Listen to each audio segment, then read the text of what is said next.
Welcome to Zuventurez Pitch, the finals. Thank you. My name is Jay Shear. I am the Director of Innovation and Entrepreneurship here at Azusa Pacific University.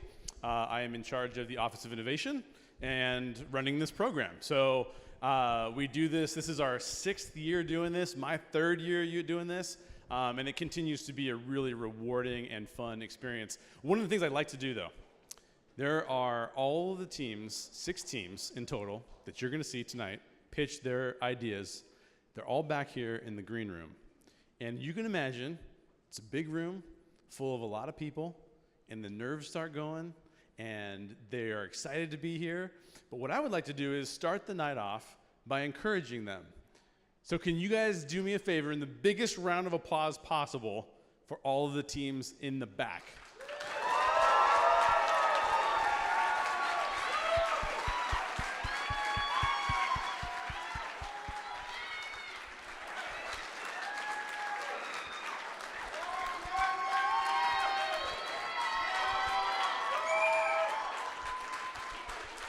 That's impressive. That's impressive. I did not expect that. I thought I was going to have to do one of those, you guys can do better. No, you didn't have to do that. You guys got it from the first time. So thank you for doing that. Really appreciate it. I'm going to open in prayer. This is APU is a faith-based community, and I'm going to open in prayer real quick for our teams and for the rest of the night. Dear Heavenly Father, thank you for tonight. Thank you for these teams that have ideas that they want to launch into the world. I ask, Lord, that you would be with them, that you would calm nerves, and that you would allow them to put their best foot forward, and that you would actually find resource for their ideas as well, Lord, and that they would grow in you in the process. And we thank you for all the people who decided to spend their night with us. In your name, amen. All right, so let me explain a little bit about how we got here. The Zuventurez program, Zuventurez Pitch is what we call it. It's a pitch program, and it's composed of workshops and founder interviews. We do all of those workshops and founder interviews in the fall. This is where we instruct people to build their business and that their pitch deck will flow out of their business. So this isn't primarily, we call it a pitch competition, but it's primarily based on trying to do good business activities that will then make for a better pitch, as opposed to trying to teach them to pitch super, super well, and then the business idea actually isn't very good. So that's part of what we do here. A lot of the advisor network is here tonight, which is fantastic. I'll introduce you to some of them later. One thing I do want to note for any of the students in the room, we actually now give course credit for participation in Zuventurez, which is a really cool thing. So if you are a part of the School of Business, if you're a part of class, if you're a part of the leadership program here, the leadership minor, if you're a part of CS, if you're a part of design, or if you're not part of any of those but you need course credit, come by or when you're going through your advising, make sure you look for some of the classes that are offered because you can get course credit through here, which is really cool. We do something different every year. It might be because we're called the Office of Innovation. We change the program up every single year. This year, we actually made 2 different separate tracks. What does that mean? Well, what happens is a lot of times these teams are at different stages, right? Some of these teams just have an idea. Some of these teams have been going for a little bit longer. They have revenue. They have sales. It's not the greatest thing to pit those 2 kinds of teams against one another, especially because in this program, one of the biggest things that we try and instruct them in is practical application and traction.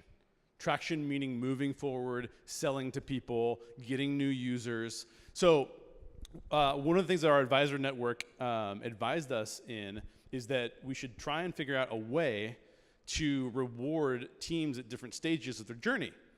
What we did was we said, okay, we'll do 2 tracks. So we have an idea track. That means that the teams just have had an idea. They don't have any revenue yet. We still try and get them to have traction, though, of course. We still promote that. But they start out the competition with just an idea. Some of the other teams are in the traction track. That means that they've actually sold product already. So you're going to see 2 different types of teams tonight. They're not competing against each other for the same money. So we have for our traction track, our grand prize is $15,000. For our idea track, our prize is $7,500. which is really cool. Allows them to get their MVP launch and things like that. We also have, first year ever, we have an award for Kingdom Impact, meaning the team that we believe has had the biggest kingdom impact or has the intent to have the biggest kingdom impact. Again, we're a faith-based institution. We want to see some of the teams do that.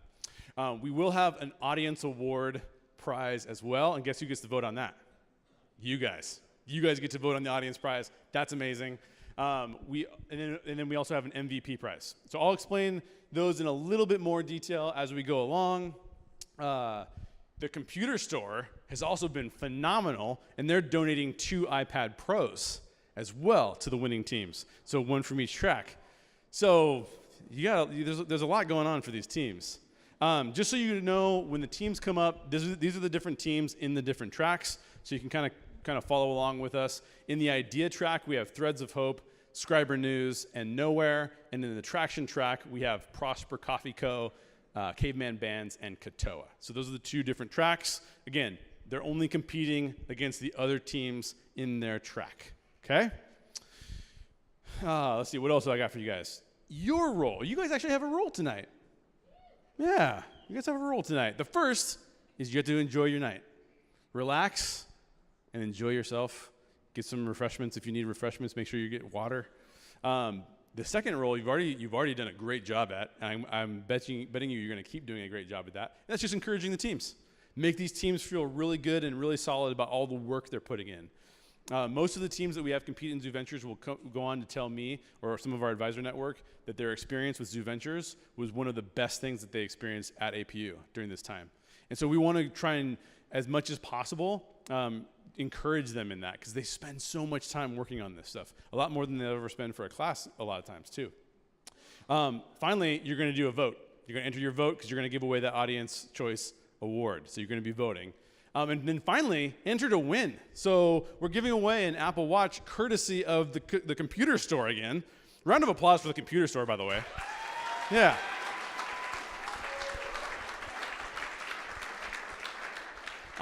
I'm pretty sure I can't win. So unfortunately, I don't think I'll be taking home an Apple Watch. Now I'm going to have, every year we have judges. The judges did not participate in any of the prior weeks. So this year we had 21 teams competing. We're down to 6 because every single week we've eliminated teams this spring. And that means that these teams have been getting better and better and better this whole time, just because they keep pitching more and more and more. But the judges, we don't want them to have any biases, and so we invite a whole new group of judges every year that have not seen them in the prior weeks, which is really cool. So I'm going to ask each of the judges to introduce themselves. So Eugene, please introduce yourself to us. Hello. You should take 1 second. Go ahead. There it is. All right. Eugene Johnson. I am the CEO of Zyro like viral, and I am based in San Francisco. I'm an entrepreneur. My entire life, started my first company at 18, sold it at 20-something, and don't worry, I spent all that money. So moved on to the next one. And, fun times moving into business now and technology, and it's been an incredible journey. Yeah, and Eugene, actually, this is the second year in a row he's served as a judge for us, which I'm super excited about. Maritza and I had been in conversation with Eugene, and he said, you know what, I can just go ahead and be a judge again for you. Thank you so much. So we really appreciate it. Thanks for coming down. Really appreciate you. Linda? I am Linda Wong. I've been a practicing attorney for 30 years and doing mostly business immigration. I have my own firm, Global Law Group, and we have an office in China. And our work mostly deals with projects, like development and just any kind of business projects. We've been involved easily 200-300 of them. And I just love APU. Awesome. Well, we're very pleased to have you. Thanks for being here. Brandon Arbini? Yeah, hi. Brandon Arbini. I graduated from APU in 2001 with a degree in biblical studies, which set me up very well for a career as a software engineer and entrepreneur. But really, I love to combine like my heart for kingdom work and my love for technology and startups and business together. accelerator in 2010. We ended up selling our company a couple years later. Started a co-working space and started an incubator down in Orange County. Started a company with Jay at one point that didn't end up working out, unfortunately. That's right. It was my fault, by the way, too. It's not Jay's fault. But I just apparently at this point, I guess I'm a serial entrepreneur. I have to start lots of things. There are other things that I've started. But this is my second time judging, and I'm really excited to see the pitches tonight. So. Brandon is one of those guys, too, because I've worked with Brandon, so this is not fair, but he's like a powerhouse. He's one of the smartest people I know. So great to have you here. Jennifer. All right. Hi, everyone. My name is Jennifer Bassel. I am the author and founder of I Am Unique, which is a children's book media brand, and also we push self-love. Our mission is to inspire kids and adults even to rise above their insecurities and share their gifts with the world. I actually participated in Zuventurez pitch in 2016, and I placed third. So it's great to be on the other side and be the critical one. So we also have, we're giving away some raffle prizes, so if you can head over to our table whenever you get a chance, that'll be great. Jennifer has one of the coolest pitches that I've ever heard and scored incredibly high throughout the competition in the year that she competed, so she's amazing at that. James? My name is James Crawford. I'm a 2009 alum here at APU. I'm the founder of Venture Leather Company, which launched just prior to entering the competition, Zuventurez last year. My company make handbags working in Uganda, but also some work in India, where all the profits that invested back in businesses in Uganda, essentially creating a venture capital fund for businesses in Uganda, hence the name Venture Leather.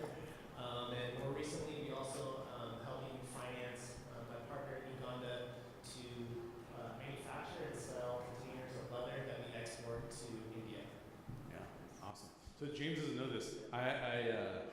James contacted me and said, I'm thinking about wanting to be in Zuventurez. I go, awesome, yeah, you should totally be in Zuventurez. We had coffee.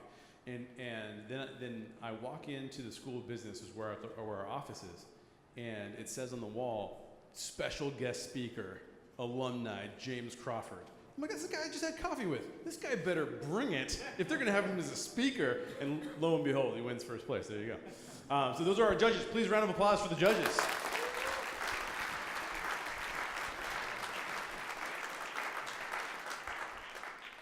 All right, well, are you guys ready to hear some pitches? Yeah. Let me explain the format to you real quick.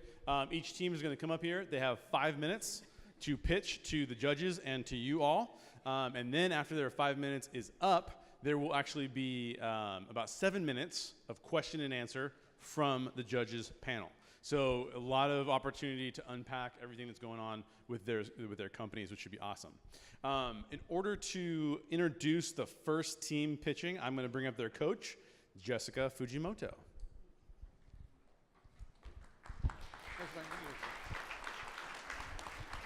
Hi, I'm Jessica Fujimoto. I'm Director of Project Management at Interior Design Agency in Orange County, Lindy Galloway Interiors. And I have had the pleasure of coaching Threads of Hope. They are pitching in the idea track tonight.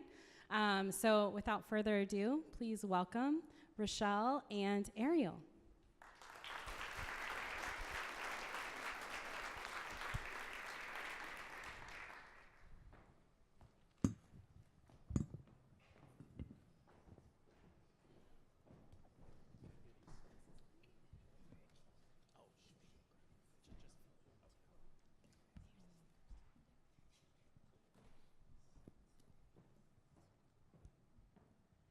Hello.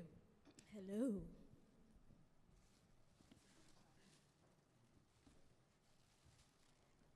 Hi. So I'm Ariel Baines. And my name is Rachel Baines. And we are Threads of Hope. So how many of you have ever been a patient in a hospital or know anyone, family, friend, who's ever been a patient in the hospital? All right, so you know hospitals can be cold, they can be uncertain, they can be very scary at times, and very impersonal. So we're here to change that experience. Rochelle and I both have a life-threatening disease called sickle cell. Sickle cell is a blood disease where blood cells are shaped like bananas and stick together, clogging up veins, causing severe pain, limiting oxygen flow, high risk for stroke, and can often lead to an early death. This disease requires frequent hospital visits. Our next crisis can put us there tomorrow. But today, we feel it's our life's mission to bring hope to those who have illnesses who bring them to the hospital. Patients in the hospital are experiencing some of the worst circumstances of their lives, and the environment just makes it worse. The hospital is scary, it's discouraging, and your appearance on the outside feels like a reflection of how you feel on the inside, which is ugly, sick, trapped, and many more. And this is why we have created Threads of Hope. Threads of Hope offers a sense of normacy, self-expression, bringing life back to patients feeling sick, ugly, and run down. We do this through a unique, functional hospital gown. As you guys can see in our portfolio, and as the audience can see on our slides, and as our model is wearing, we offer designs that cover the skin, offer unique prints, bold colors, and functionality that's suitable for the needs of all types of patients. When you're used to gowns void of life and color and a severe lack of modesty, a gown like this could completely change your day.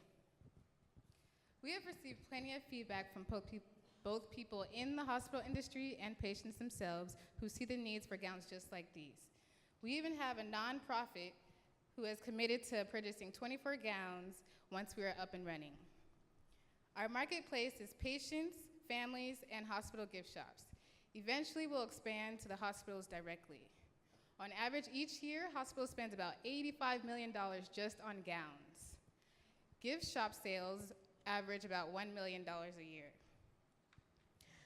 There were approximately 18 million cancer patients in the US in 2018 and 100,000 sickle cell patients. All of these patients and many more suffering from other life-threatening diseases and emergencies find themselves in the same hospitals each year, and we can attest to that. Development costs for each gown style at our local manufacturer here in LA will cost $1,180. Our average cost per gown to manufacture is $15 to $20. We believe these gowns will retail at $40 or more, and in our near future, we hope to wholesale our gowns to hospital gift shops at $25 or more per gown. These are our sale projections that represent our future sales and our break-even point in our first year with our first style of hospital gowns. We project we will break even at just 59 gowns sold, and since we already have a commitment of 24 gowns, that leaves just 35 gowns. We believe the opportunity for product diversification in the future is very strong. After developing our first few gown styles, we hope to expand to customizable gown styles, premium gowns, accessories, occasion kits, and care packages. Our first step would be to manufacture our first gown style and begin selling on our online store. We also plan to secure accounts with hospital gift shops and work to decrease our manufacturing costs. Next, we will actively pursue medical respite facilities, convalescent homes, and nonprofits such as NICU, Make-A-Wish Foundation, the Sickle Cell Foundation, and many, many more. What's our goal? To give hope. Why? To encourage people to keep fighting the fight and help them in the healing process. Overall, we want to bring hope to those who have none, just as Christ did for us. We hope to include that hope through messages included in every package to patients, and with certain customers, printed scriptures and positive messages. So who's our team? We are. And along with our many advisors, we are Threads of Hope. Thank you.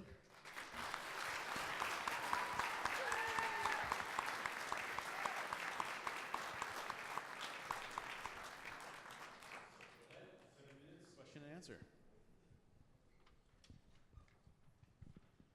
All right, I'll do the first question since everybody is. I love the idea. So I have a family member who passed away from sickle cell, as well as my mom worked in NYU at the cancer ward. And the focus is the better you make them feel, the longer they end up living, and just really the happier they are having to stay in the hospital for so long. So I really like the fact that the mission is awesome. So my question is mostly about scale, like how do you plan on designing and manufacturing threads like this from a scale perspective? Well, we're hoping to get into hospitals and Work with them directly. We plan on using the online platform at first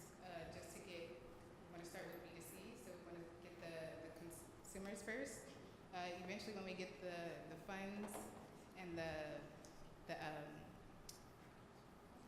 what is it called?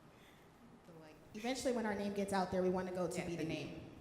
to We hospitals. want to expand to hospitals directly, and then eventually take over the actual gown sales for hospitals Yes. all over. So my question, hospitals are definitely a bland place, especially when it comes, the threats and what you're trying to do. So I understand that. I guess the issue I see is why doesn't this already exist? Most people in hospitals, the nurses, they're there to provide care. So help me understand, I guess, the friction on, maybe why doesn't this already exist? That's because it's usually harder to get your gowns into the hospital. There's been many competitors that we've researched that tried to get their hospital gowns into the hospital and were not successful because the hospital requires certain things. And so we're trying to make sure we accommodate all of those things, and that's how we're planning on getting into the hospital. Other competitors also don't have the functionality aspect that we have, so we would bring that as well to the hospitals. And because hospitals usually look for the cheaper option, we're working to get that cost down so that we can provide them with those cheaper options. I did talk to a buyer of a hospital, and he also said that functionality and like how many times they can turn, which means how many times they can be washed and sustained, is a really big thing in the hospital. So basically, if they don't sustain, if they're not able to, last for a long period of time, then they're not going to follow through with purchasing those hospital gowns from other people. So that's what we found the issue was. Can I ask a question about competitors? Have you researched as to who are your competitors in terms of similar designs? Yes, Etsy is a big competitor just because they customize hospital gowns. And so we researched that their price average was like $40. So we can do the same thing. But Etsy, it's individual people on Etsy, so they're not having a huge company or a business that's able to mass market and stuff like that. So, And like I previously stated, they also don't have the functionality part that we have. Ours are versatile for patients, like cancer patients or people that have ports, like my sister, that need their gowns to be accessible, which they are not in other competitors. Curious to know what your marketing strategy is to ensure that you guys are positioned as the product of choice. So we planned, like we said, to partner with nonprofits and foundations.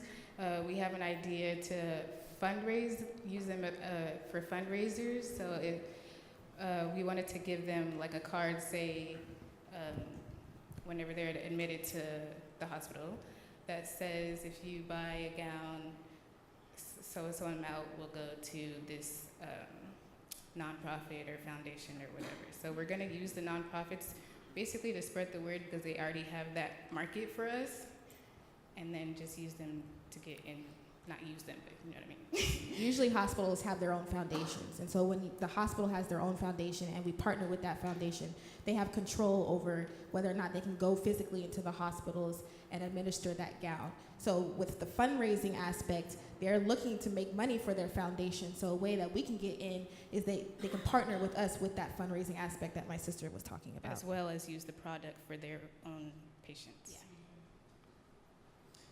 I have 2 questions. So we've talked about competition. I'm curious, have any other companies manufactured a gown that's actually for sale in one of the hospital gift shops? Have you found any that have broken through that barrier? No, I have not. Not that we're aware of now. Okay. So let's imagine a future where you do break through that barrier, you're actually in the gift shop. Is there anything unique or patented or trademarked about your product that would prevent one of the other gown manufacturers from starting to enter that market and competing with you? Well, the uniqueness that we have is the how it's designed, because I do have a port right here where I get accessed every time I'm in the hospital. So we want to patent that design so that, other people aren't able to steal that design. We haven't been in the patent process yet because we're still designing, but that's something that we're definitely looking into doing. Have you talked with nurses, doctors, people who operate hospitals on kind of their understanding? Because, I mean, healthcare is a massive industry, so it's interesting that there isn't a competitor trying to do this. Yes, with my procedures, I've spoken to my nurses, I've called on the phone, I've called to the buyer, and they think it's a really good idea. They think it's really needed. Usually when I'm in the hospital, I have to uplift my shirt so that they can access this part, which exposes me a lot, or I have to pull it really far down, and it's very uncomfortable. But when I spoke to them about this, they're like, oh, do it. We know you're a designer. Like, this is for you. Like, do it. We need this. The patients need this. This is something that can uplift those patients. So they do prefer our option, but like I said before as well, cost is also a big issue. So whatever they can buy cheap is what they're going to buy, which is why no one has necessarily broken in yet. Obviously, once we are able to figure out the cost situation and get that down, then we'll be able to access. But first, quicker. we are starting to B2C first. Yes. Before B2B. All right, round of applause for Threads of Hope. Thank you.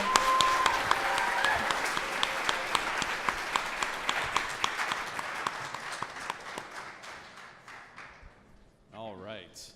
The next thing I want to do, as the judges make notes on these teams, we're going to be able to do some other things and inform you guys of some other things. The first thing I would like to do is that we really cannot run this program without a very robust advisor network. What's an advisor network? An advisor network is full of people who have started companies, run companies, been heavily involved in specific types of companies in specific roles.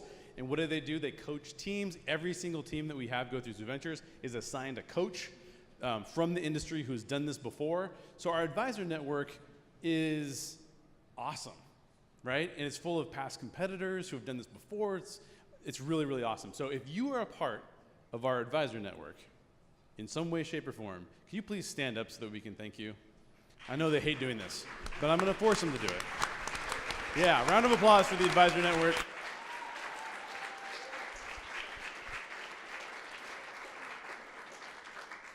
They're really, truly amazing, and we're really, really grateful for them. Also, the other thing you guys should know is that we are on APU Live and on Facebook Live on APU's account. So if you guys want to share that with your friends, if some of your friends couldn't make it tonight but they'd like to see it, we're actually out there right now. Also, if you're watching on Facebook, I don't know where the cameras are because there's so many lights, but if you're watching on Facebook, you'll be able to participate in the audience choice vote, which is awesome. So stay tuned for that. All right, you guys just about ready for me to bring up the next team? I know it goes by fast. Goes by real fast. Okay, so as we introduce the next team, I'm going to bring up the coach for the next team, Tom Buckles.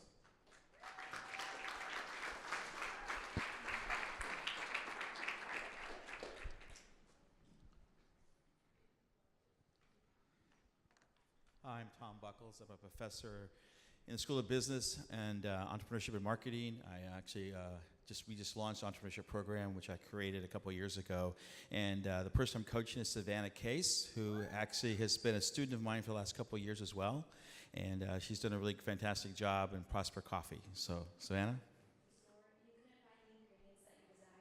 Well, I love coffee, and for me, I couldn't find a good, smooth cold brew with healthy ingredients and that contained CBD hemp oil.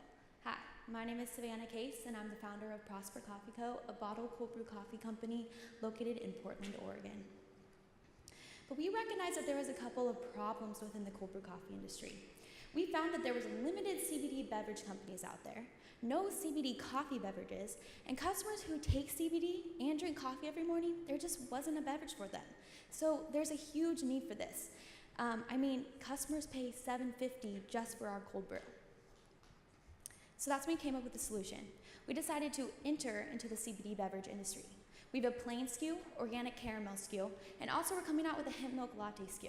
Also, CBD is the latest trend. But before I go any further, let me tell you a little bit about CBD, or cannabidiol. So CBD is a naturally occurring compound found in the flower of medicinal cannabis. Scientists have found therapeutic properties in this compound. So there's a ton of benefits. It helps with anxiety, helps with pain. It's an anti-inflammatory, helps with muscle recovery, arthritis, and glaucoma prevention. And there's absolutely no THC in this. But how do we know this really works? So we looked at a project called Project CBD and other scientists to find that 81% of CBD users report using it for pain, 42% of CBD users use for depression, and drug overdose is actually lower by 25% in states where it's used regularly. Also, it's legal in all 50 states. But really, is there a market acceptance for this? So what we did is we did 3 different demos at 3 different stores. We took our plain cold brew SKU versus our CBD infused SKU. And we found that 90% of our customers wanted the CBD option from Market of Choice, 80% from New Seasons Market, and 100% from Green Zebra Grocers. But what does our target market look like? So we sell business to business. We sell to grocery stores, health stores, CBD stores, cafes, distributors, and also our consumers look like this. They're health conscious, they're upper middle class, they're CBD fanatics, and cold brew lovers. We're currently in 20 stores. We have a lead with 30 CBD stores, and we have a lead with Trader Joe's. But what is the total addressable market? So right now we sell in Portland. We're going to move up to Seattle, and so we have a total addressable market based off the 22% of people who drink retail cold brew and the 14% of people who use CBD to around $15 million. And then our total addressable market for the whole United States is over $1 billion. Also, we've had $13,000 in sales in just 6 months. And what's our profit model? So we sell to grocery stores and we sell to distributors. We have around a $1 profit margin ranging between 27 to 30% off each unit sold. And how do our variable costs break out? So we have to pay for coffee, CBD, labels, bottles, manufacturing, all this to add to around $2.81 per unit. Slotting fees are not included in this because it is fixed cost at a fixed rate. And what's our return on investment? So for our first outsourced run of manufacturing, we have to produce a minimum of 275 cases. Our return on investment will be around $3,000. By 50,000 cases sold, which is a lot or not really a lot in the beverage industry, we will have around $650,000. But what will the investment proceeds be used for? So we need around $30,000. So inventory, organic certification, slotting fees, distributing, storage costs, insurance, trade shows, marketing, all that to add to around $30,000.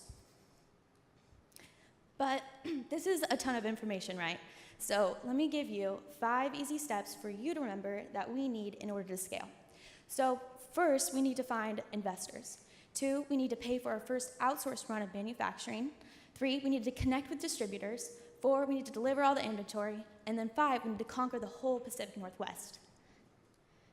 But I want to say a quick thank you to my team. So me, Savannah Case, I'm the founder and the accounting behind this. I work part-time at an accounting firm. Duncan Schaefer is our brand and product development. He works at Amazon. Ann Fierro is our attorney. She also works at Amazon and has some really strong ties with State Farm. Thomas Buckles is our advisor, and he is our APO entrepreneurship professor. And then we also work directly with the Food Innovation Center to do food and lab safety work. But lastly, our Kingdom Impact. So we're going to give 10% of our year-end earnings back to Haiti. I personally went to Haiti. That's a picture of me there. And so we're going to give 10% to an organization called Hear the Cry. And then our long-term goal is to actually source all of our beans from Haiti. But thank you guys so much. My name is Savannah Case. I'm the founder of Prosper Coffee Co., and I hope you learned a little bit about the CBD and the coffee industry.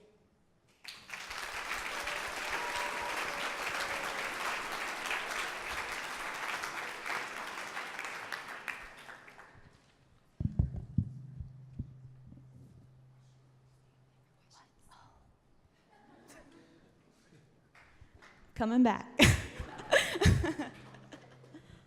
All right, I'll jump first. So obviously getting stuff in stores on shelves, that's like one of the toughest things in the world to do. And I'm pretty impressed. 6 months, 20 stores, that's not bad. Even 13,000 is a pretty good amount. What's that, about 1,500 units? Something like that? Yeah. So have you gotten any recommitments? Well, 2-part question. Have you gotten any recommitments from those stores to continue to buy? Are you on some type of contract there, or they just want to see let's see how it goes for the next couple of months? Yeah, so I've been doing this for around 7 months, and consistently I get more and more sales every month. I probably sell between 12 to like 20 cases per month, and that's in the winter season in Portland too. So I'm continually seeing more traction and more people who are willing to buy. I do demos there, and people are really interested in it, and they want to know more about it, about like the therapeutic properties. But yeah, I get around 12 to 20 orders per month, reoccurring, and that is, I've reached my break-even point, and now I'm starting to make a little bit of profit. So it's exciting to see.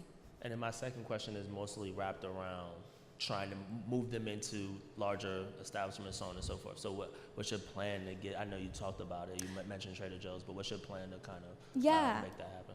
Yeah, so I've been attending trade shows. I actually have a meeting tomorrow in LA to be in stores. Air One is one of them. And then I've been talking with Trader Joe's as well. I'm not supposed to say this, but I've even Target. So I see a huge opportunity with this, and if I could get a little bit of funding, I think it could go a long way. So. Well, great pitch and great packaging. Thank you. Can I ask a question on Kingdom Impact? Yes. When you say 10% earnings, what does that mean? 10% of our year-end earnings. So after we look at how much money the business has made, I want to give 10% of our gross, like, net income to that. So after all of our expenses, after everything is paid, after we look at even like maybe taxes out, I want to give that 10% back. And I have actually been to Haiti through that organization, so I think it would be a really good way to really just stimulate their economy and the economics of it, and yeah. So it's a net and Net. profit, Yeah. okay. Yep. So with the 20 stores that you're in, are you already paying slot fees for their stores, and how does that kind of eat into, I guess, your margin? Yeah, so slotting fees I am not paying right now, and very fortunate for that. Portland is kind of a food hub, if you've ever been. So they are really pushing for young, like, entrepreneurs to get into these stores, to start big companies like Oregon Chai, or a ton of companies have started based out of Portland. So I think they really push for that. So I don't pay any slotting fees. They pay for my delivery sometimes, because they want us to grow, and they want us to grow with them. Mm-hmm. So, but as I grow, I will have to pay slotting fees eventually. But that's with the big dogs, kind of like with Target, with Walmart. Yeah. Yeah, no, it's important real estate. So do you know, I guess, what your margin is going to come to, and do you know what your competitor's margin is, after slotting fees? Yeah, well, it can range from like $10,000 to $50,000 depending on the place. It's like like per unit, I guess. Per unit, I do not calculate that into my per unit pricing, because it would be just a fixed cost. You're not paying for it per unit. You're paying for like the shelf space just for like that single like slot. Uh-huh. So I would calculate that as more of like a fixed cost at a fixed rate at per under. But have you calculated, I guess, just a percentage overall as far as like, I have not calculated that per unit, but. How much startup costs you put in already? I started this company with $2,000, and I got a little bit of funding, and now I've spent probably around $10,000. Well, gosh, cash flow like probably $20,000, but invested probably like $7 grand, 10 grand. Including investment. I currently have no investors, but that's something I'm currently seeking if I really want to push it and have a huge marketing launch. So if I had to choose a part of the country that would be very receptive to CBD, it'd probably be the Pacific Northwest. Yes. How do you think it'll be received in other parts of the country? Yep, that's actually a question that we're kind of going over with Target right now. But basically, I don't want to take any risks with conservative states, and I don't think they're ready for that either. So my goal is to conquer the whole like Pacific Northwest, dominate Portland, or like Oregon, California, Washington, more of like those like, or Colorado, more of those states, and then say, okay, once it gets more familiar, once a couple years down the road, like it's kind of like Prohibition Act a little bit. So. Sure. This is not necessarily a question, but mostly feedback. Yep. this is like a total brand play because it's going to be hard for you to patent anything in this scenario. So like, what's your? I guess this will form into a question is like, what's your plan to be able to generate brand? Because if this works the way that you believe it works, there's going to be a lot of big guys coming after you for this particular type of a product. So like, what's your plans from a branding perspective? At this point, someone actually just brought this up to me. This is like my baby, and I want to stick with it, and I believe that I can take it to the next level. I don't want to sell my company yet. I don't want to be, like, I don't think it's definitely not there yet where other brands would be approaching me. But well, not necessarily other brands approaching you, but other brands are going to want to get in this market. Larger brands are going to want to get in this market if this actually works the way you hope it to work. So gotta move fast, and I am. So that's the best answer I can give you. Yeah. Is this the only product you're selling right now? Yes. Well, Okay. I have a CBD infused vegan caramel. It's not fully like packaged yet. Everything is like down though. I've gotten everything tested. I have the labels ready. I'm waiting for the bottles. And what are your plans for other products, or are there any plans? other than Lattes, coffee? CBD Okay. infused lattes, hemp milk, almond milk. I want a whole line. Okay. Yep.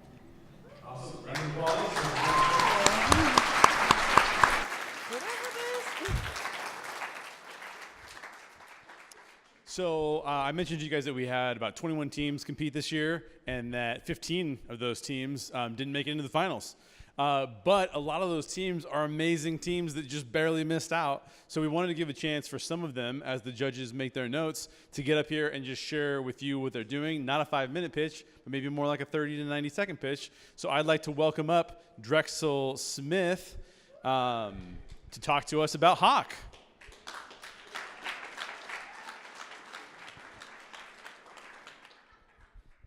Hello, hello. Hey, you guys, I'm here to talk to you about Hawk. My name is Drexel Smith, and here's why. Growing up for me was pretty difficult. I have hard of hearing, I have no peripheral vision, and I'm night blind too. It got me picked on, bullied, beaten. I was even told that I'd be lucky to graduate from high school. But there was one place that I could call home, and that was on the baseball field, because it didn't matter my disadvantages or what was going on. What mattered was my ability to play the game, and I was great. But later on, I started to realize I was very fortunate to be able to play into baseball. Did you guys know that 1 in 3 kids who want to play into sports will never get the opportunity to due to their family financial situation? Ever since then, I have dedicated my life to creating a sustainable and beneficial program for both kids and their parents. So Hawk is dedicated to not only helping kids get into sports, but also helping the parents get back onto their feet by providing our life program, which is lifting individuals' financial education by providing them social skills, leadership skills, financial literacy, back-to-school program, and so much more. And while they're doing that, the kids will become exceptional student-athletes by providing them social skills, leadership skills, financial literacy, so not only do we solve a problem now, but also prevent it from happening later. And also providing them tutoring and sports training so that they can become the best student-athlete and have a place to call home like I did. To find out more about us, go ahead and check us out on our website at hawkngo.org. If you want to donate, you can check us out onto the right-hand side. We have an amazing booth, and I have an amazing team behind me that I'm very blessed and thankful to have. Thank you.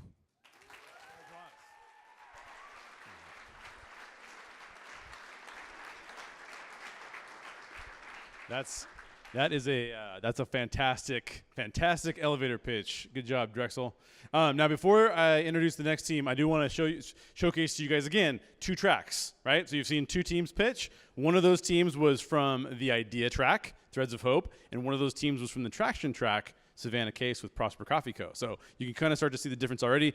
The Traction track has sales. The Idea track does not yet. Just want to point that out.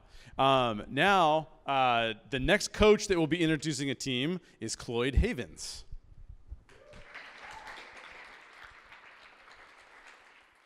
Adjunct professor here in the School of Business and a practicing attorney in town. I had the pleasure, I don't know, of coaching as much as cheerleading for our next team, Katoa, and their product, Elope. So here's Monty.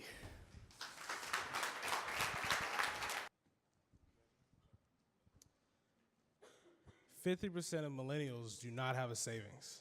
And 75% of America has less than $1,000 at any given time.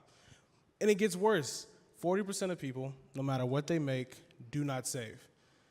But trust me, they have money to spend. In fact, they spend $1.5 trillion annually on things like Uber and iPhones.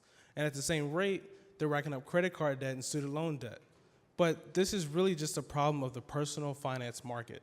Fawn and Bowden, who's the vice president of the American Christian Credit Union, says that we lack adequate technology to not only help young people be better savers, but to be better stewards with their funds. So how do we solve this? Well, it starts with kingdom impact. It starts with passing the redemptive edge. In Christian entrepreneurship, we believe in going beyond the perceived solution and offering a solution that will redeem the person having a problem. So today, young people spend more than they save. And the perceived solution is to show them where their money goes, and hopefully they'll have more money at the end of the month to spend. And that's just a never-ending loop. So why not give young people a tool that allows them to set goals for their money so that they may be redeemed later? That's straight from the book, and that's Elope Pro. Elope Pro is a white label mobile banking add-on that enables envelope saving for financial institutions to jumpstart their mobile online savings for their customers. Elope Pro is a digital wallet that allows you to create envelopes, manage transactions, and track your goals. And here are some screenshots. They're really pretty. I promise we're also going to get some black hands in the marketing because we have to. Now, back in November of 2018, we launched our Elope MVP, which is available on the App Store today. And with 200 users, we saw them set $2.1 million in goals. And these were things like emergency funds, going out for coffee, intimate things like egg extraction. And so what really makes us different? How do we make money? Well, Elope partners with banks and credit unions, churches and schools, financial institutions, and parents to create custom applications that they then deliver to their users. So all we need is an app name, branding colors, and we can get to work. The user installs the branded application onto their phone. They connect their bank accounts for withdrawals and payments, and from there, they begin setting and meeting their own goals. We offer a scalable pricing tiered pricing selection for our customers. For our smaller institutions and churches that are less than 1,000 members, we have a family plan and a premium plan. For our larger institutions that are larger than 1,000, we bill annually, and those start at $3 per user. And that also allows us to do some custom integrations like preset envelopes or custom things for different age groups. So compared to traditional direct-to-consumer products such as Peak Money or Dave Ramsey's Every Dollar, we're spam-free, and we don't sell your data to other credit card vendors so they can retarget you. And also, we have same-day ACH withdrawals. Compared to larger SaaS companies, of course you can go with BuildFire or even Zoho CRM, but they don't cater towards the end user. And you lose that fintech focus that Elope can give you. So on the roadmap, so far we've began onboarding the American Christian Credit Union, and we've already set up a partnership with the Community Christian Credit Union. We're just waiting for Miss Shirley to get back from Puerto Rico. She's their CFO. Revenue-wise, majority of our revenue comes from new contracts. However, we do retain our annual contracts year over year. And we're also experimenting with setting up an Elope Pro advertising network once our user base grows. So we've already verified our MVP. We've already begun selling our Tiered 1 program to a few churches in the nearby area. All we need now is our Dwala license. Dwala handles all of our payouts and withdrawals. That's a $15,000 annual contract. So we're trying to raise $150,000 because unlocking Dwala unlocks our revenue. And if we can grow part-time, imagine what we can do full-time. And that brings me to my team. Myself, Evelyn, and Jared, we have over a decade's worth of enterprise networking, sales, and software development. And my interns, Mario and Greg, are actually recent additions to Azusa Pacific University, which acqui-hired my last company called Hungry Coug. So that's Elope Pro. We have a digital wallet that allows you to create envelopes, manage transactions, and track goals. And we offer a scalable white label mobile app to credit unions, banks, and other institutions. Our mission is dedicated to helping young people save money.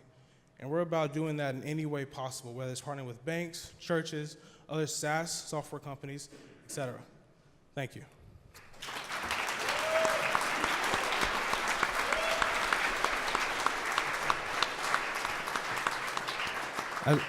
I do have one more thing, because I didn't forget. There's an appendix for questions. So.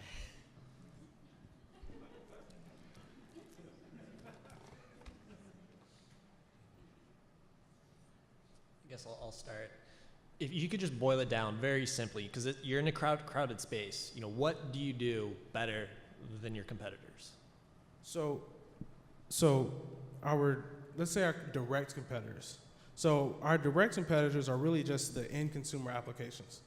So Peak Money, which is a new startup out of Tennessee, they only have an iPhone app. Dave Ramsey Every Dollar, which targets people older than millennials. Yeah, talking about like features or usability. So feature-wise, we offer custom integrations. So right now in our beta application right now that you can go download, we have a custom Amazon integration.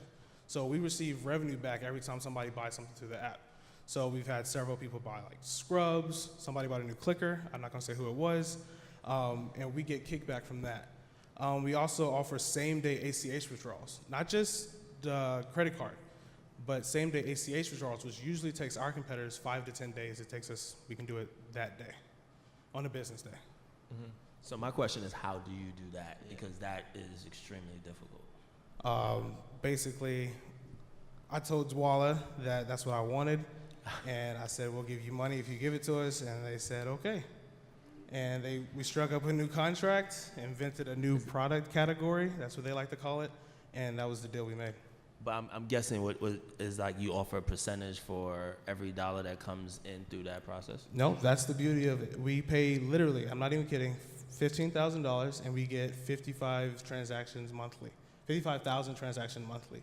From there, we can charge they charge another 25 cents per transaction, but that's pocket change because our customers aren't saving up for $2 or $3 items. No, they're saving up for Mercedes MLS or a housing fund.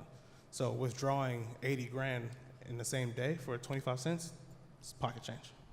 Has anybody saved any money? Like, do you have any customer testimonials? Yeah, so literally I put the app on Twitter because there was a tweet that went viral, and I put it out there, and some girl reached out and she said, yeah, me and my boyfriend use this. We're saving up and we're going to Jamaica next week. So people do use it. In fact, we didn't even reach out to American Christian Credit Union. They reached out to us. They said, we need this so we can start teaching young people. You might have included it in your slide, but how many millennials are currently using it? Using Elope? So from the 200 users that we didn't do any marketing for or anything, 75% of them, according to our Google Analytics, are millennials. Okay. And will it be specifically targeted to millennials? That's up to the credit union. So we're focusing on forming our partnerships with them, and then they then distribute to their users. So the American Christian Credit Union, they're focusing on their parent groups that have kids. The Christian Community Credit Union, they're focusing on millennials and those in college. But when we spoke to, I'll go to this slide. When we spoke to the San Diego Community Credit Union, they're focusing on those between the ages of 35 to 64. So yeah, and that comes into 2020. So just real quick to talk about scalability. 2019, we're focusing on these local San Dimas, Glendora, Azusa credit unions. 2020, we want to branch out to the larger SoCal-based ones. And then by 2021, to go nationally, we want to partner with other SaaS fintech companies. Yeah. And then real quick, you see Amazon out there. Of course, they're not fintech, but it just shows you how this product can just fit in different places. So old school Walmart used to put things on layaway. And you say, I want this bike, and I'm gonna give you 20 bucks now, and then I'll pay the rest later. So with Amazon, we see a great opportunity to partner with them to say, hey, right now, they can't buy that $100 new router that you just launched, but they can start putting money away, and then when they're ready, they can just purchase it instantly. And that's something that we would integrate directly into Amazon rather than just launching a custom app. Can you explain something? It sounds like you have like Elope Pro, which is downloadable in the store, and then you have a white labeled version. So is ACCU, are they using a white labeled version today? They will be. We're onboarding them now, yeah. And the numbers on that slide, are those representative of like annual contract amounts with those organizations? Right, or? so these organizations are larger organizations that are greater than 1,000. We've reached out, we're working on signing a letter of intent with Calvary Chapel Cornerstone. That's a church out here in Covina. Great church, by the way, if you guys are looking for a church home. That's a monthly contract. So going back to our tiered pricing for a family plan and premium plan, for anybody less than 1,000 users, those are billed monthly, whereas large institutions are billed annually. Because like if you look at here, the community credit union, they have about 40,000 members. Well, $3 a month, this gives about 60 to 80% of their user base. Okay. Oh, and you guys are probably wondering what Katoa is. I should probably explain that because I talked about Elope Pro. Katoa is a software company. It means, it's a Maori word for those that are from New Zealand. It means all, whole, or complete. And we do envelope saving platform, but we also do other software services for other companies. Shout out to Bill Hetzel. You're in Dubai right now, but I know you're watching. And Katoa Pay, which is payment processing for churches. What's hindering anyone else from doing what you're doing? There's not really hindering anybody from doing what we're doing. The beauty about fintech is that everybody has to have money. So right now we're just worried more about onboarding new customers. We're not really worried about the big dogs coming in and taking 90% of the market. 90% of fintech is still billions of dollars left over. So yeah. So I guess, do you see yourself kind of carving a niche with like credit unions, kind of the smaller players, or are you looking, like Amazon, everything? Right. Right now we're looking at just the credit unions that have between 50,000 to 100,000 members. That allows us to keep our partnership with Dwala, which is great. But it also allows us to form personal relationships, not just with the credit unions, but also the direct to users. When you start looking at companies like NerdWallet or Mint, they have no clue who their users are. You're just a number. And we want to maintain the relationships that we have, because that goes to our product timeline for Elope. Sorry, a lot of slides. This is a spreadsheet, by the way. So we want to ship Elope Pro to our customers, and then we want to start shipping like finance workbooks and guides to those same credit unions that we can give directly to the user. And of course, set up an Elope Pro refinancing platform. All right. Round of applause for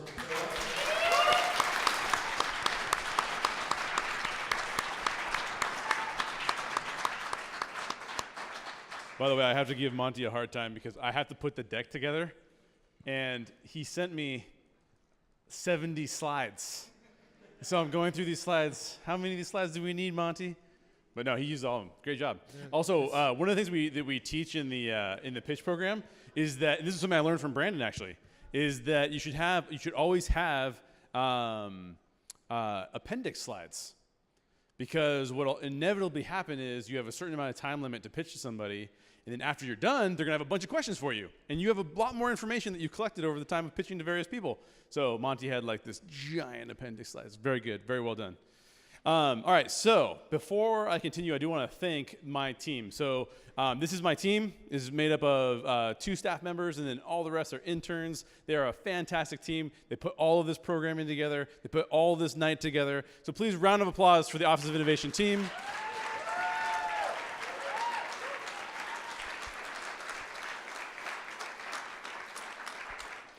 And I am going to invite Maritza Grissom, our Associate Director of Strategic Partnerships, up to talk about a few things. Hello. So I'm Maritza Grissom. I have the wonderful privilege, it's really bright up here, of working with all of our partnerships for the Office of Innovation. So fun. So before we go to intermission, a few thank yous. First, thank you. The Office of Alumni and Engagement, they donated towards the prize money. So Rachel Johnson and her team, thank you so much. They also gave us these 3 fun packages for the 3 alumni teams. So the 3 teams in the attraction track are alumni. So alumni, Monty, Savannah, Matt, if you're listening, come see us after or during intermission and get your packages from the alumni office. Our next thank you to our amazing Innovation Advisory Council. These folks really pour in a lot of time, talent, and resources into our program, and we couldn't do it without them. Janice Orlando, Brian Keith, both of you are here. Lindsay Rayfeld, Dean Rayfeld. Kyle Griffin is not here, but thank you, Kyle, if you're listening. Joshua Lee, Emily Hibbard, Alex Palomero, Bill Hetzel from Dubai, and Brandon Arbini. So thank you guys so much. Our team really appreciates you guys. Yes, round of applause. And last but not least, all of our amazing donors, a lot of our Innovation Advisory Council, again, Office of Alumni, and also America's Christian Credit Union just down the street. Fawn Imbauden and her team, thank you so much. They donated towards the prize money for this year as well. So if you are interested in donating tonight, we do have a text to give. You can text APUZV to 41444 we'll leave this up during intermission. Just so you know, all of our donations go directly to the prize money that the students receive during our annual competition. So your money is really directly impacting these students, and we really appreciate it. So that's it. Thank you. All right, round of applause for Maritza. So we are going to go into a quick intermission. It's only going to be about 10 minutes. Give you guys a chance to stretch. We know it is a little bit of a long night. Give our judges a break for a second. But before we do that, I would like to promote our pop-up shops. So we also give a lot of the teams the opportunity, both past teams, current teams, the availability to put together a table where they can share some of what they're doing with you guys. So please check that out. And also make sure you go to the computer store booth, because if you want to win the Apple Watch, you need a raffle ticket. Otherwise, I'll take it home with me if you guys want. I do not mind that. But yeah, make sure you get the Apple Watch raffle tickets as well. All right, 10 minutes. We'll be right back.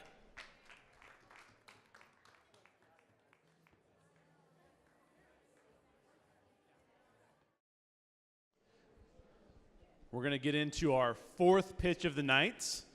As a reminder, we had Threads of Hope, our idea track. We had Prosper Coffee Co., our traction track.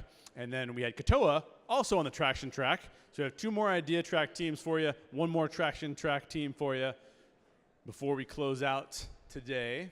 So I will welcome up the coach for the next team, Matt Davis. If you're here, head on up. There he is.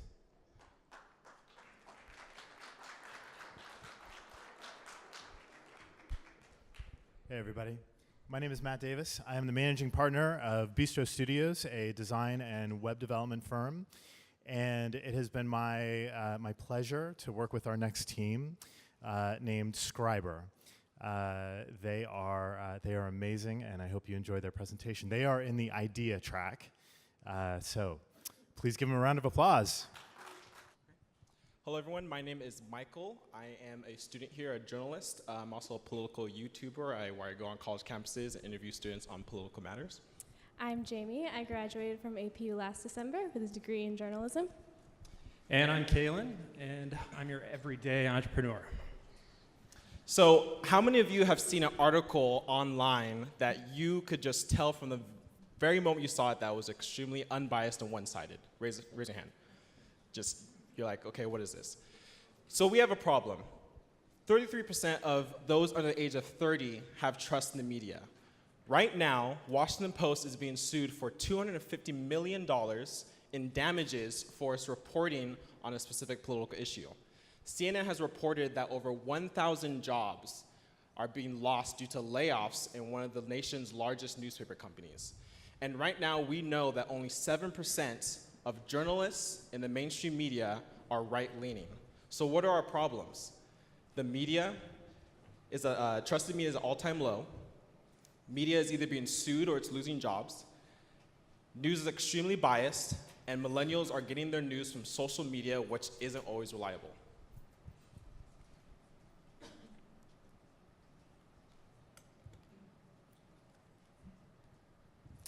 So how do we plan to solve this problem? Well, we created Scriber, which is a multimedia news platform for millennials, and we offer specialized content in editorial, video, documentaries, podcasts, and product reviews. We have an array of different features, but one of our most popular ones is going to be our twin articles, which is an opinion topic that two writers from different viewpoints write on a controversial topic, and we release those articles at the same time. And we're gonna have a lot of contributors from various backgrounds. Some of these are social media influencers who have a lot of following on YouTube, Facebook, Instagram, who'll be writing for us. And then of course we'll have basic contributors who'll be doing very standard journalistic reporting for us. And we're gonna have a fact check feature where any claims or whatever's put out there will be backed by sources at all times. And so here's a chart of our current Instagram influencers who we have partnered with, who are creating content for us right now. So as you can see, our potential reach is nearly 800,000, and that's just on Instagram alone. And other members of our team, we have a video production director, someone who's doing graphic design for us, Julie, who is our director of talent logistics, Nathan, who is our brand marketer, who made our lovely deck for us, and Justin, who's a web developer. So we wanted to figure out, will people pay for online news media that they can trust, that aims to be as truthful and honest as possible? And Reuters says that the answer is yes. Our target audience is 18 to 29-year-olds. And the reason that they would pay for news online largely is because it's easily accessible on their phone, which is why we decided to make our website mobile first, and we took that approach. And other subscriptions are on the rise. It's trending. People are paying for subscriptions. This would show 12 months based on how many subscriptions. There's 2 subscription packages, and this is our competition and where we aim to be with the left and the right. We found that pop-ups were a big problem. So we aim to have no pop-up ads, but we will use ads in podcasts, and we found through research that people were more likely to pay attention to an ad in a podcast than they were on regular broadcast radio. In addition to subscriptions and podcast advertising, we'll also use affiliate marketing as a stream for income. In our first phase, we'll roll out with a freemium, so everything will be free as we build our email list and gain our audience. And then in our second phase, we'll roll out a student and a premium subscription. And Sorry. So Jesus was falsely accused of blasphemy, breaking the Sabbath, and condoning sin, all because a one-sided narrative was allowed to be told about him. As believers, all 3 of us, we believe that good stewardship means that we will not let that type of thing happen to any public figure or political situation, whether it's political, non-political, because we believe that the truth should be put out there by allowing all sides of the narrative to be out there. And this is our mock-up for our website and also on mobile, and we thank you guys. We are Scriber, Free Speech Media Agency.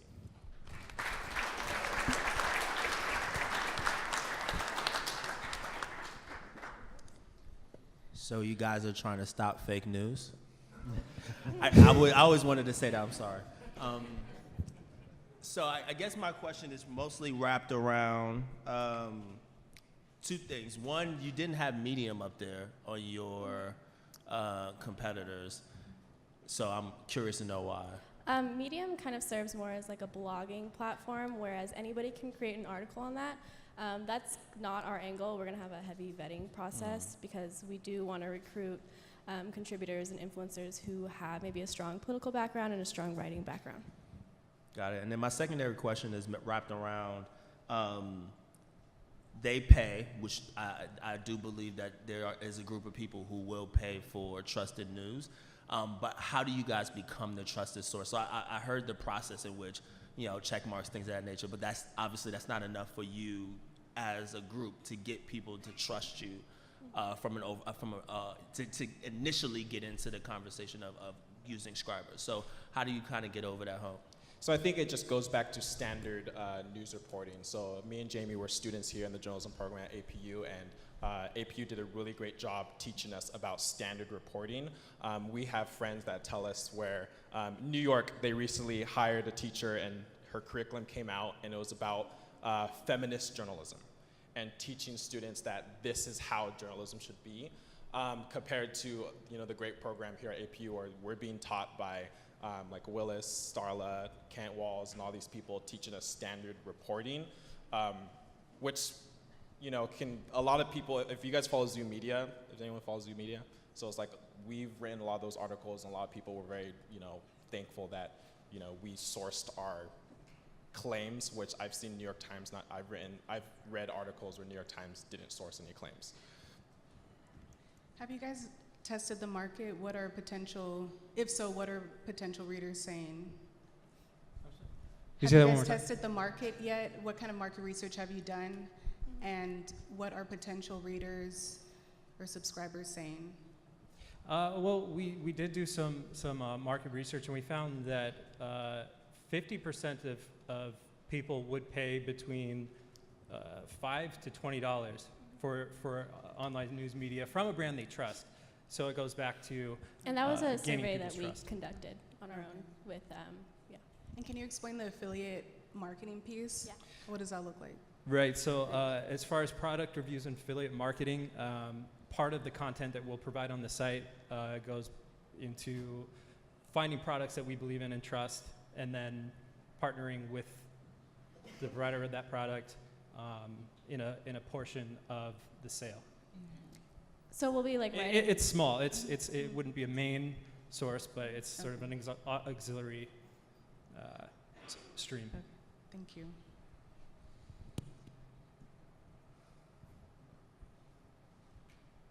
Oh, I do have another question. Are you guys relying solely on influencers, or are you going? No, okay. we have like a very small team of people that are within the journalism department that want to go back to very standard reporting. So Jamie is the EIC, so we're gonna be working with them to make sure we put out articles, content every week that's just very standard reporting. The influencers are more of it's kind of like when you, like Fox Station, you have people who have their own kind of shows and podcasts and whatnot. So we'll make sure to have, the people that we have on board right now are actually very centrist and not really like, one-sided. We have, pretty diverse people right now. So it sounds like you're backing away from influencers. I think that's probably like the best portion of it. But the question is how you use influencers. So are you using just podcast influencers? Because I think like the major area influencers you guys should be using is, retired or, already trusted journalists who have gone and freelance, who obviously there's not enough money in that business, so they've kind of gone on their own and done their own thing. Like those are the influences that you guys, seems like you guys need to push this forward.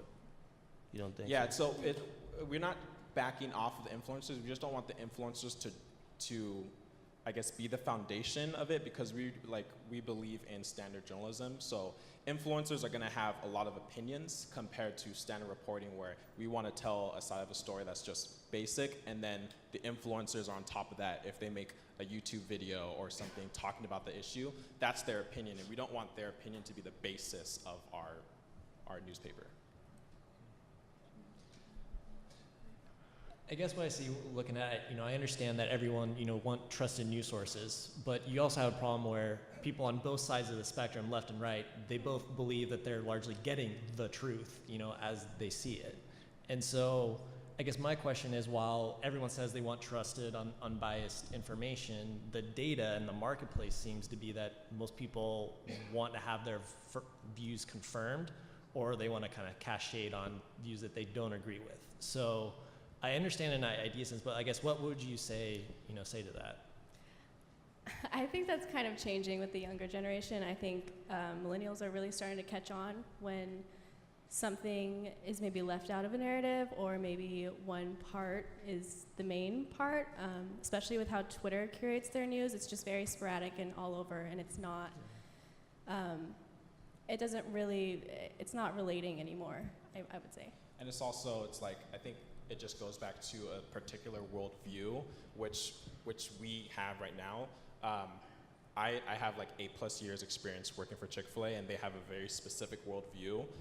But despite that worldview, they have people from diverse backgrounds working for them. So typically Chick-fil-A, people think, oh, they hate gay people.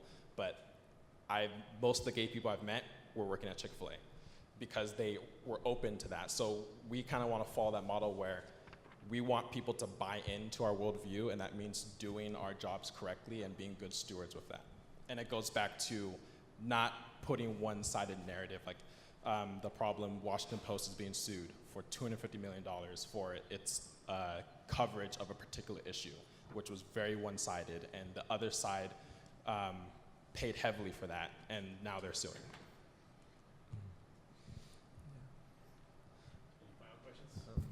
I guess the last thing, just as far as you're not a curator of other news. You're looking to originate. We want to make our own just news. wanted to make sure. Okay. All right.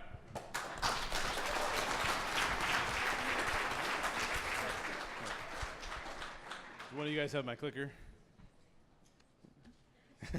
Somebody always steals the clicker. There's always somebody that steals the clicker. All right. So we're going to have another elevator pitch now. This is one of our other competitors. Also has a pop-up in the back and was making me really hungry because the avocado toast looked amazing. So please welcome to the stage Callie Watson.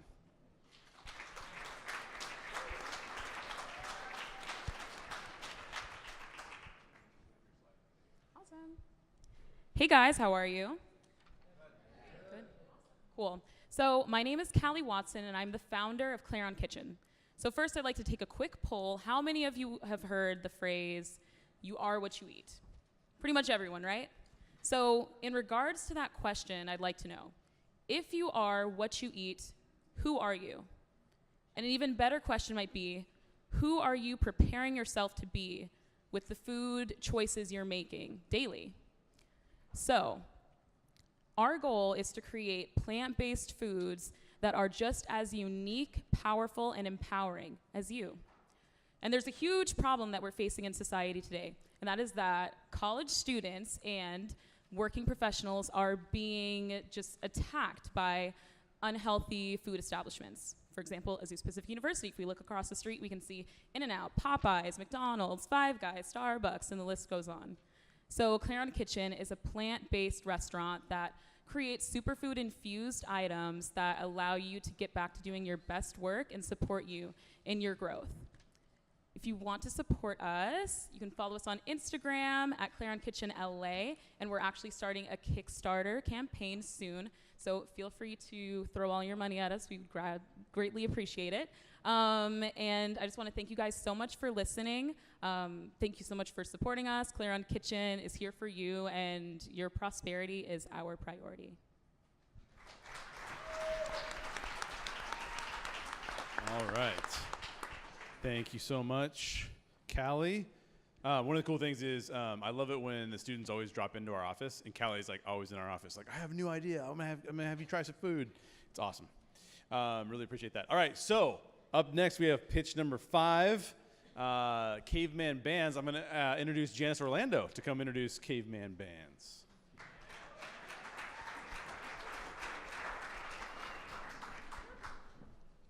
Hi, I'm Janice Orlando. I'm currently co-founded a new fund. We're investing and scaling companies and do a lot of work with the students here. We love Zuventurez. So I've had the privilege of working with Matt and Jessica on their amazing company, and they've been with us and really worked hard for several years. Very proud of them. So welcome. Hello, my name is Matthew. I'm with Caveman Bands. And I know what it's like to grow up with men. I actually grew up with 4 brothers on the islands of Hawaii. And as one of 5 boys, all I can tell you is that my mother is a saint. I was raised into a strong man, and when I attended college here at APU, I suddenly became weak when I met my wife. You see, my wife, when I met her, I knew I needed to propose, and a few months after I graduated, I got down on one knee. when I was shopping for the wedding band, I loved the process. You know, you look at the different cuts in the diamond, you see different ways of how people build the band up, something that shows off my wife's personality and something that she'll love to show off to her friends. But then there was a problem when it came to picking out my own wedding band. And frankly, men's wedding bands are just not that manly. They're expensive and they're boring.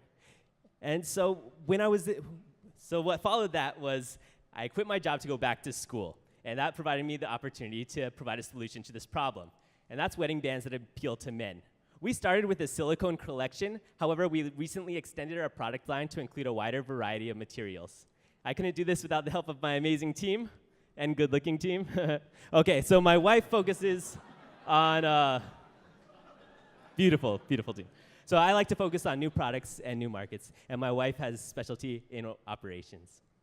The marketplace for men's jewelry is a $5.3 billion marketplace. Men's wedding bands alone are $1.75 billion. The men's rings annual growth rate is at 9% and is continuing to grow year over year. We've taken unique steps to stand out in the market, and we will continue to do so as we grow. The cost of our products for our metal bands or our caveman collection is $33, and we retail that for about $98. And our silicone collection costs us about $8. We retail that for $24. Now, this leaves us about a gross profit margin of 65%. We understand that we're doing this all out of my one-bedroom apartment, so I know that as we scale and when I start paying myself a salary, but we still expect to maintain a 30 to 40 point net profit. This is a chart that shows our growth over the trailing 12 months. So what you see is the blue line, which represents the units sold, and the green bars, which represent the revenue. I'm going to inlay in here what we did the year prior. So we were seeing some growth. However, at this point in November, we weren't really seeing the traction that we wanted to. And that's when we decided to extend our product line. So in November, we understood the market, we understood our customers, and we had a year of data. And so we were able to order a little bit more smart. And since we took out a $12,000 loan to extend our products, and since doing that, we had the biggest December ever. We were able to pay off the debt before the end of the year. And this month alone in March, we have been averaging a little over $975 a day, and we have sold over $48,000 this year alone.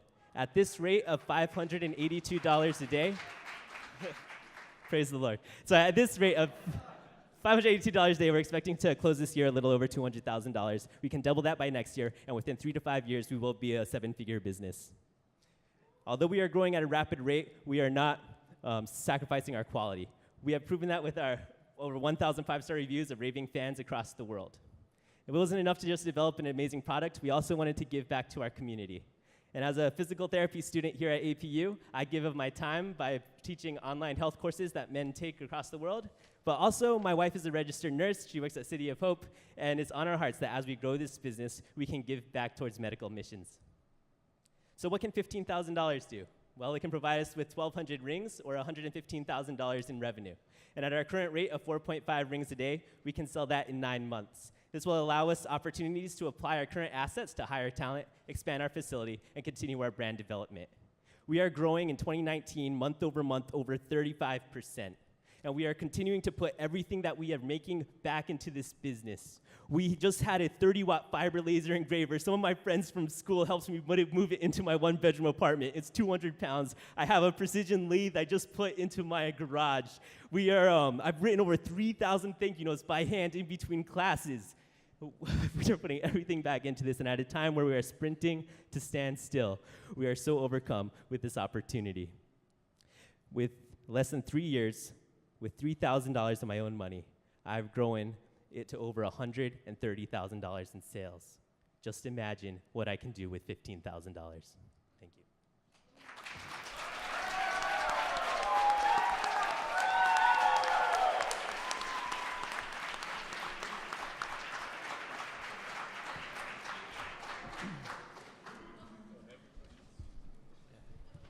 So tell us about that product expansion. Like, what was different? Why the jump? Great question, James. So the reason we decided to expand our product was we specialize in silicone rings, and we were growing okay, but we saw an opportunity. And being in the industry or in the marketplace, I saw that there were trends towards more manly, appealing rings, and I knew that I knew that I knew the sizes that would sell. I had that data from over the 2,000 sales I had prior in silicone rings. And so I knew I could do it. At that time, I was working in a hospital with one of my rotations. And in the hospital, you realize, life is short. If you really believe it's going to happen, then go out and take the risk. So I took out the 12 grand. We launched that successfully. We paid it off within 2 months. So I remember you from last year. So you did a great job. Passion is amazing. And the difficulty in doing what you just did, because I'm in the process of just doing the same thing, which is you transition to a new product, you end up overselling that product, so that I'm sure it comes with its own set of complications. So what's some of the biggest difficulties that you have kind of faced in this process of, all right, now I'm getting all of these sales, I need to try to continue to expand the product, expand the processing, so on and so forth. So what's some of the toughest things you've been able to overcome? That's a great question. And yes, with this traction that we're seeing, with all these sales coming in, what I'm noticing is we need to apply our assets towards what's currently working for us. And so initially, if you were to ask me a year ago, I would think I want to expand it to as many ring styles as possible. However, now I know which styles, which type of wood grains sell better than others, what sizes sell better than others. And so by focusing on what's working, I can order smarter. And by focusing on that, I can get to know my customer better and continue to reinvest that even smarter as we grow. Can you tell me a little bit about this jump, right? This is a huge jump. Congratulations on that. Yes, sir. Is it driven primarily by the new product and the higher price point? Is that what caused the revenue to spike as high as it did? Are you selling through the same channels that you were, and that you already had brand recognition, which allowed you to launch and grow that quickly? Okay, great question. If you look at from January, what this is showing you is the revenue and the amount of orders compared to February revenue orders compared to March revenue and orders. And what you'll notice is that our revenue is increasing and our orders are also increasing. However, our revenue is increasing even more than our orders, percentage-wise of year over year. And so that means that people are now ordering the higher ticketed items. So we are becoming more efficient at producing revenue with less work. Why is that? Okay, so when we first launched, we had our silicone ring collection.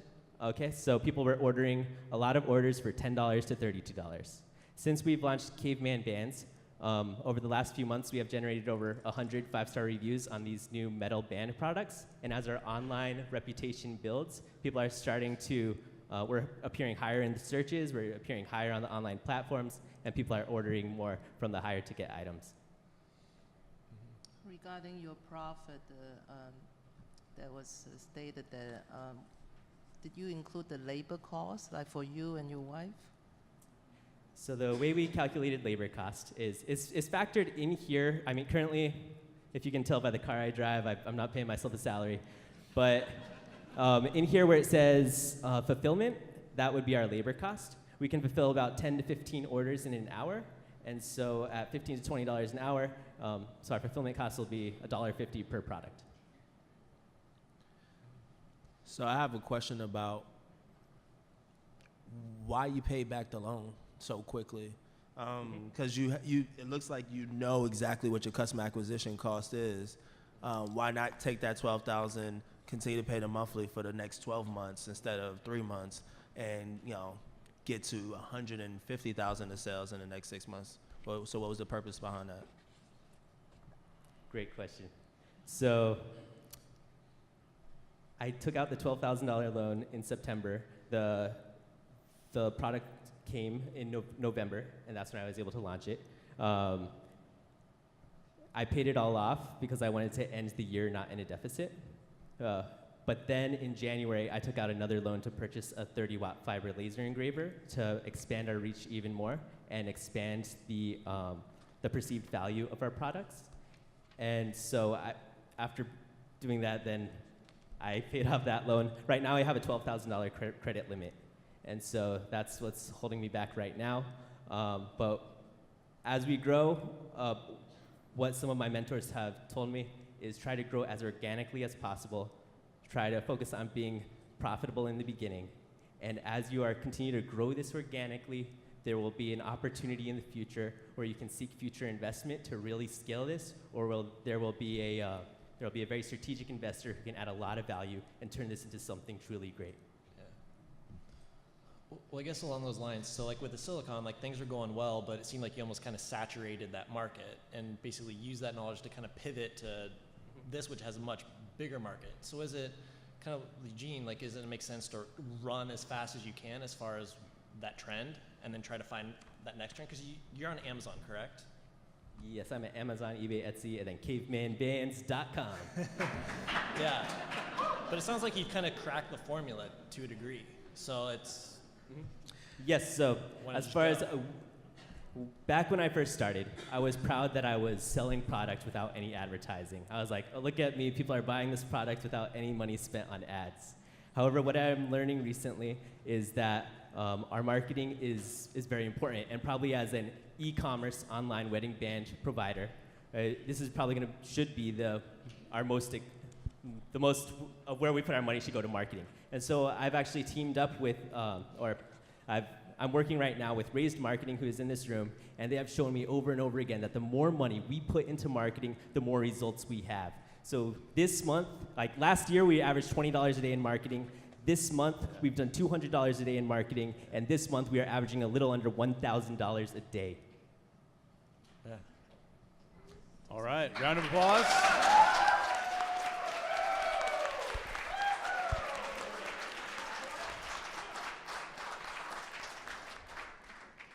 All right, so we have one more elevator pitch for the night, and then we'll get into our last pitch. So for this elevator pitch, I'm going to invite Francisco Balseca to the stage.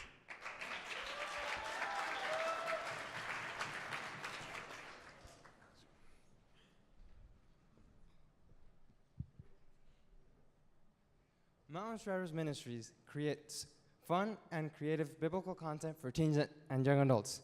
My name is Francisco Balseca, and I was called by the Lord our God to preach His word in a fun and challenging way since 2014.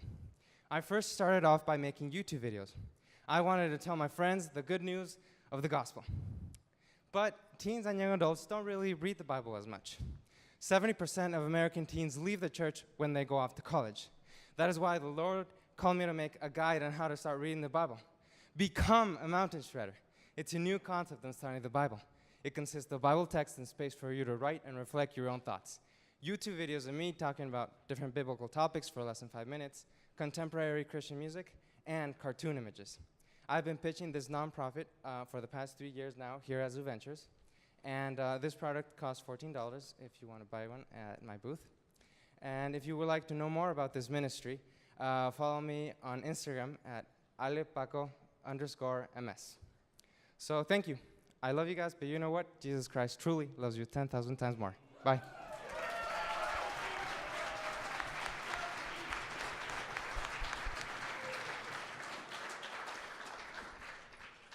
Francisco's guaranteed to put a smile on your face every single time he gets up there. Cool. The last pitch of the night, Kyle Griffin is Cameron's coach. Kyle could not be here. Kyle's doing like all these deals. He's super busy, which is awesome, and we love that. So I have the pleasure of introducing you to Cameron. Cameron is going to be pitching his team Nowhere.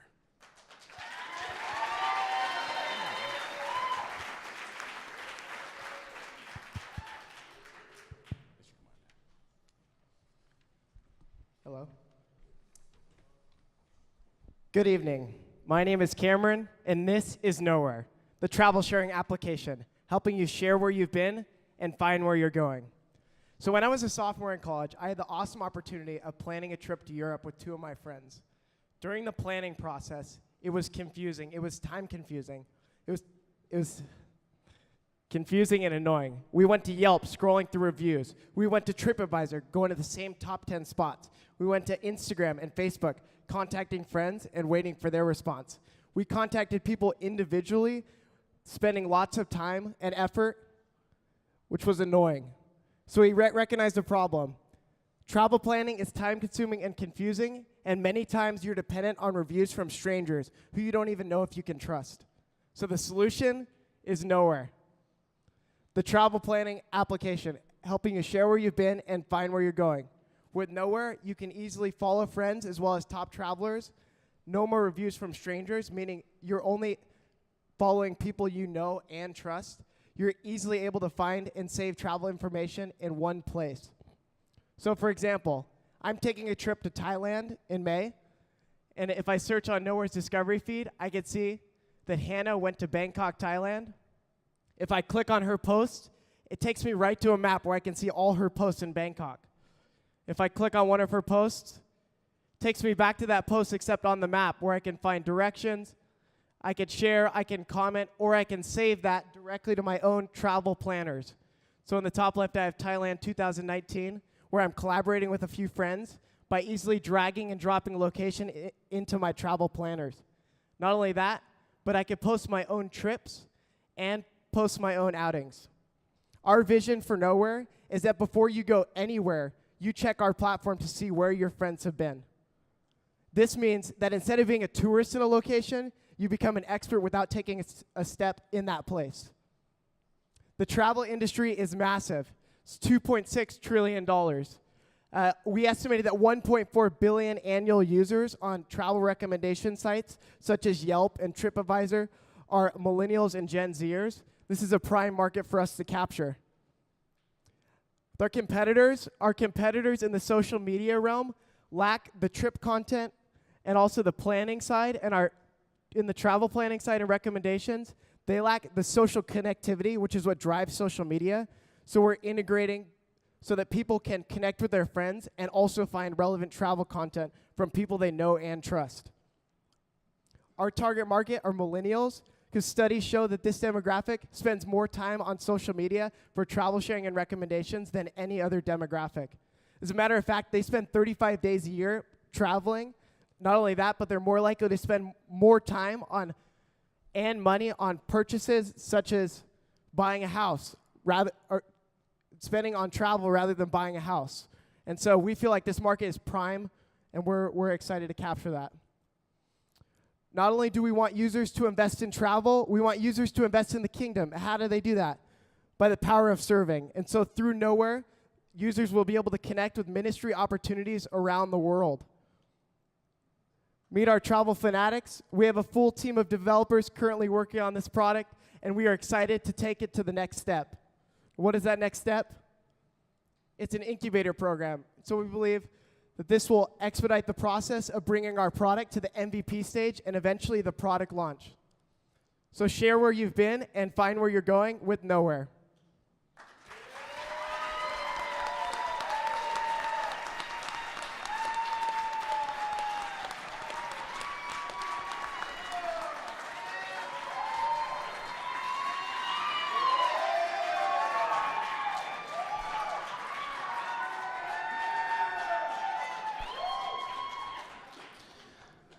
I have a quick question. Yes. Why don't you have any friends in here?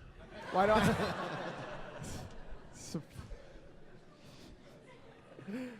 Any more friends? Yeah. How is this scalable? Yes. So the way our business model works is we want to get as many users as possible, and so that's our app is going to be free, and so we'll be able to. Our main focus is user acquisition and user retention. That provides us the crowd to be able to advertise to.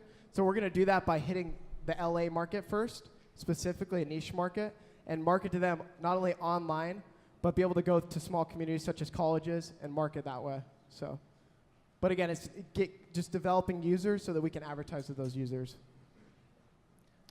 We've seen social media platforms Yeah. mimic other social media platforms without naming names, but Yeah. what would be your plan, or in the functionality of your product, Yeah. the or is there any intellectual property that can be protected, or is it at risk for mimicking? Yeah. So, for one thing, in the tech world, as some of you know, it's very hard to mimic the process of being able to develop the product and get the target market research. And like, it's really hard to be able to mimic that exact process because it takes so much target market research. It takes so much testing involved with it. And so we feel like our process, our design process, so far what we've come from has evolved so much. It's hard for someone to steal that because they'd have to do all that research, figuring out exactly what target audience they're going for and how to design that toward that target audience, if that makes sense. Mm-hmm. It does. Yeah.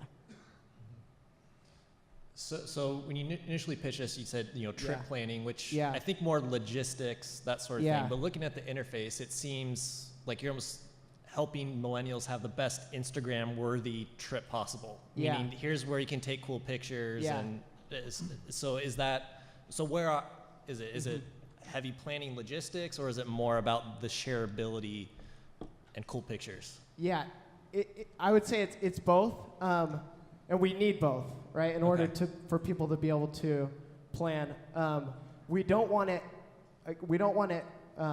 crowded with information, such as to make it commercialized. And so we don't want a ton of information, because we feel like that'll take it away from getting what your friends are saying. And so, the way we're going to do that is we want to encourage users to be able to post and then be able to save that as seamlessly as possible, see that on a map, save it directly to your own profile, and share it with other people. And so it's like 3 easy steps to save someone's location directly to your own profile. So I guess just quick follow-up. Yeah. So if I click on a picture, am I going to see like the logistics of the plan, like stay here and here, or is it specific about where you took the picture and how you took it? Yeah, so we want to leave that open-ended for the user because we feel like a lot of these sites, through research, a lot of these sites are failing because they're not making it open-ended enough for the user. They're making it like specific, and a lot of times users don't even, it's almost annoying taking the extra steps, and a lot of people won't take those extra steps, which is why our travel boards are really open-ended. Blank boards where you can easily drag and drop locations. And so users can post as much or as little as they want, but we really want to take away, because on Instagram, if you post more than one picture, you're conceived as like annoying, people don't want to see that. We want people to post their entire trip, and you can't do that on Instagram. On my trip to Europe, I posted 5 pictures, and I have 150 pictures and videos. That doesn't encompass my entire trip. And Facebook isn't built out to share trips. So we want to capture this market by making an easy design for people to do that. Does it create an itinerary? You create your itinerary on your own. Okay. So the goal is your friends are experts on the spots they're going to. They've spent the time going there, and so that information is getting disconnected because people are using Instagram inefficiently. They're asking, what recommendations can I do here? And it's not integrated well to give those recommendations. So I've heard one idea around helping get user acquisition is around making it free. Like what other ideas do you have to gain users? Because you have to overcome that problem of if I join today, I have no friends that have done anything on there. And exactly, so what value can I get from it? And that kind of discourages me from using it. Yeah, so to start off with, we want to use APIs. So we want to get content from other sites just to drive users, also write our own content. We'd like to have our own paid users be able to post really cool content that might spark your interest or my interest, whatever it is, without having friends on. So I see this is a really cool spot, this is really cool information. Now I'm going on this app, invested in it, and then I'm willing to post my own content eventually. So that would be the transitional stage into getting them into an invested user. So, sorry. Yeah. I like the concept. Yeah. I believe that your thesis on stranger recommendations is right. I think that stranger recommendations are dying, and I like the way you're trying to go there. Now, I do have kind of like a similar to Brandon, which is you pretty much have the chicken and egg problem, right? So my question is, you should be treating this like a social media product because that's pretty much what you're trying to build. Is that correct? That's correct. Yeah. So how are you going to create enough product? Like creating curated content is great, but it's just not enough, right? So how do you plan on creating enough content or getting enough people on there so that my friends, like I come from an impoverished neighborhood, so our our holidays is like at McDonald's or something, right? So Yeah. we don't necessarily have the exactly, same yeah. type. So how do you Yeah. get us to get, or me to get on there and get connected to friends and things of that nature? Yeah, so 2 things. First off, we want to start in the LA market, so start in one small community, and specifically start in colleges, because colleges, students, for example, I'm going with 6 other friends to Thailand for a grad trip right after college. I'm entering into this age where I'm choosing between larger purchases or traveling, and a lot of people pick traveling. And so we feel like we capture that market by going to colleges, the LA market, and continue to do online digital marketing, which I'm experiencing. So, yeah. Does it have to be travel, or could it be events, Yeah. music festivals, things of that nature? So again, it's open to the user, so it could be restaurants, it could be events, it could be travel, it could be any of those, but it's open to the user. But we're going to be posting travel content as well as local content too, so yeah. All right, round of applause for Nowhere. Thank you.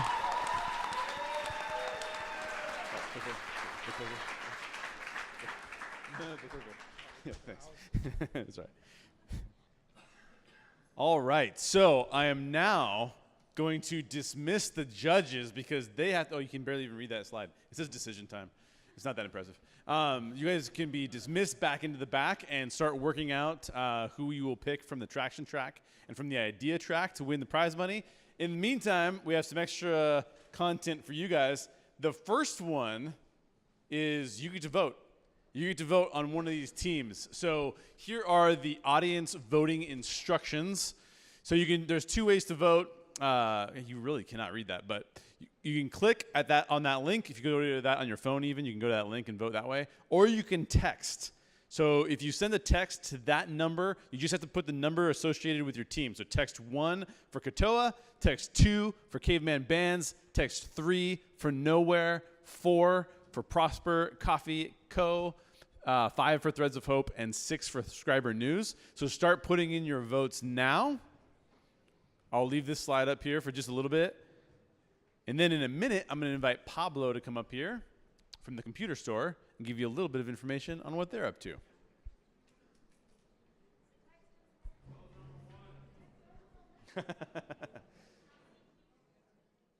You can just vote one time.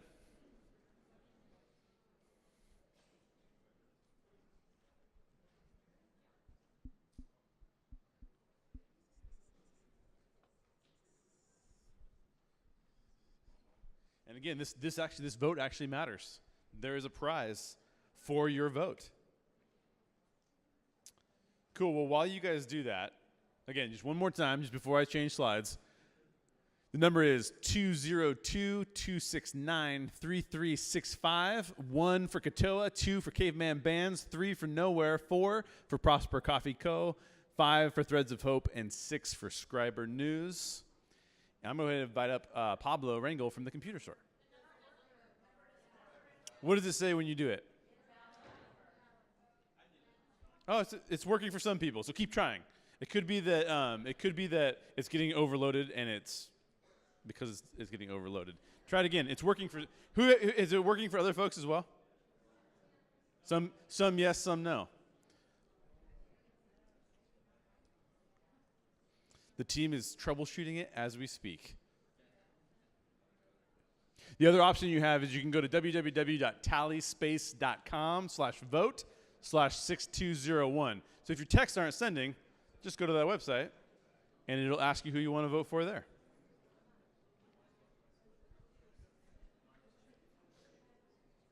I'm going to move on. I can come back to this slide again, but first, Pablo Rangel from the computer store. Do I need this? All right, how you guys doing? Very good. Well, it's about to get better because I'm going to bring you guys some information about the APU computer store. Also, by the time I'm done, one of you guys will be the lucky winner of this Apple Watch. Series 3 Apple Watch, super exciting. My name is Pablo, as Jay said. I'm with the APU computer store. We're located on West Campus, right through the food court. So not only can you buy your computer at a great price, you can do so while sipping on some coffee. If you like shopping from home, we got you covered. We're at computerstore.apu.edu. Super easy to remember. You just put computer store in front of apu.edu, and boom, you're there. The computer store is a not-for-profit service to the APU community. We are an Apple authorized campus store, and what that means is that we offer education discounts on all of Apple's computers and iPads. All of our products are also at education pricing, plus if you happen to find a better deal elsewhere, we price match. So we got you covered there. Also, we have a support service in the store. If you come into the store and you need help, we'll be able to help you. If you can't come into the store, don't worry. You can send us an email or give us a call. We'll gladly service you through email or phone. We also have a great program called the Trade-In Program. If you have an older device and you're ready to upgrade, just swing by, give us a call, connect with us, and we can provide you with a quote for your device, and then you can apply that to your new purchase. We have some sales coming up, so listen into this. On April 17th, we have our Brick and Black Wednesday. And if that sounds like Black Friday to you, well, it's pretty close. We're mirroring those prices on April 17th. If you happen to miss it for whatever reason, we have another sale coming up on April 22nd, and that runs through May 10th. You can shop online. All prices and discounts will be on our computer store website, computerstore.apu.edu. You can get those same prices online during the respective time frames of the sales. I think that's all I got. So now, the moment you guys are waiting for, the winner of the Apple Watch. All right, I'll give you guys a second to get your tickets. All right. So I'll say the number first. 299103. 299103. All right, Martha, come on up.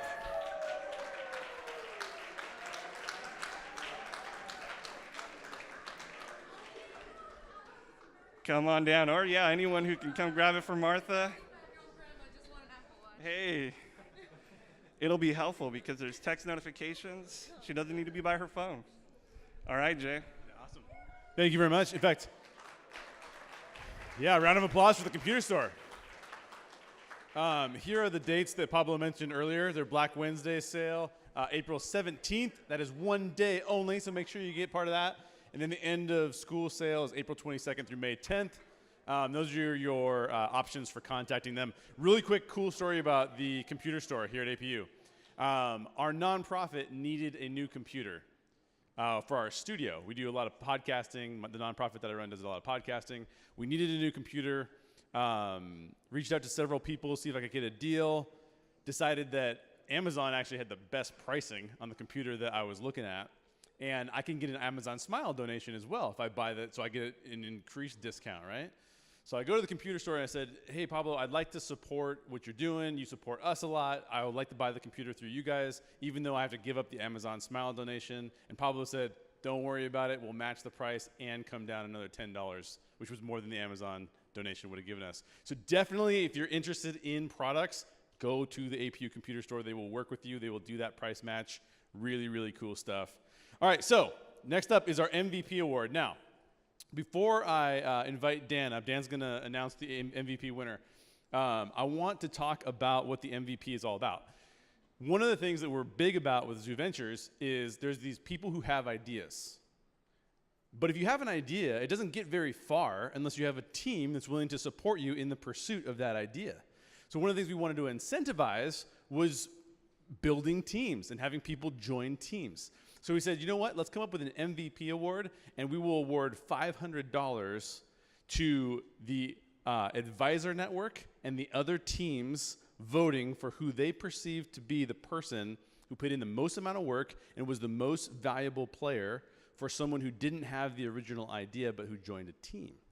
So of all the people, Dan Bach is going to tell us who wins that award. There was a lot of people nominated for that award.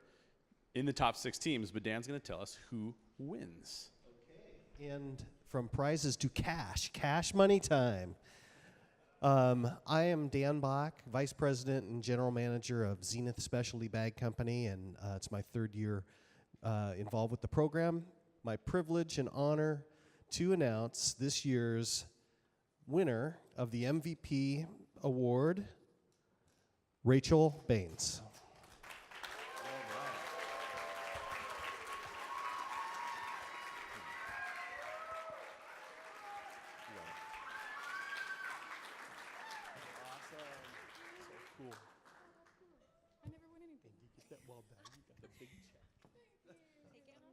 Congratulations, Rochelle. Rochelle is part of the Threads of Hope team, which was the first pitch of the night. Great job. Yeah. Good job being a good team player. Really quick, I'm going to go back to this slide. So for those of you who it hasn't worked for yet, or you're still trying to vote for a team, here's your instructions one more time. Leave that up there for a minute. And then the next prize we're going to give away is a brand new prize as well. This one determined by our advisor network. So I'm going to invite Brian Keith up. Part of what our judging criteria states, and judges are looking at the judging criteria, part of the judging criteria states that they should have a kingdom impact. And that is defined as basically doing the work of Christ across the globe. So Brian, tell us a little bit about yourself, and then tell us who wins the Kingdom Impact Award. Hi, everybody. It's good to see you. You guys hanging in there? I know it's late. It's been a long night. Glad to be here. How about those pitches? Good stuff, right? Yeah, team's done a great job. Hey, my name is Brian Keith. I work for a tech company down in Orange County. It was heck of hard getting up here for tonight's event, but worth it fighting in the traffic. One of the things I'm most excited about with Zuventurez is the Kingdom Impact. To me, this is somebody who has an element associated with either the Great Commission or the Great Commandment. I always find that when people are putting business ideas together, it is responsible for us to try to figure out ways that we can use our businesses to further the kingdom. And I always love it to see when the teams come together and they just have all these creative ways that they can impact the kingdom and further and advance God's kingdom here on the earth. And so without further ado, I have in my hand the Kingdom Impact Award. I would like to announce the winner. Before you announce, can I announce the nominees? Because they don't even know they were nominated. Oh my gosh, really? I didn't even tell them that they were I don't nominated. have that list. Would you like to do that, Jay? I'll do that. Okay, I'll do go that ahead. really quick. I apologize for interrupting you. This is just extra suspense. So the people nominated for the Kingdom Impact Award were people that we specifically looked at as having a significant kingdom impact. So we had Drexel Smith from Hawk. You heard from Drexel earlier. We had Ariel and Rochelle from Threads of Hope were nominated as well. Katoa, you notice that Katoa was partnering with a lot of ministry organizations. Katoa was nominated as well. And then finally, Francisco Balseca from Mountain Shredders, who got up here earlier, was also nominated. All right, with those contestants, the final winner of the Kingdom Impact Award is Francisco Balseca with Mountain Shredders. Congratulations, my friend. Proud of you. Congratulations, Francisco. Yeah, absolutely. Great job. Great job. Okay, so I'm going to go check in on the judges, and I will be right back with the winners of tonight's Zuventurez. So hang in there with us for just a minute. What's that?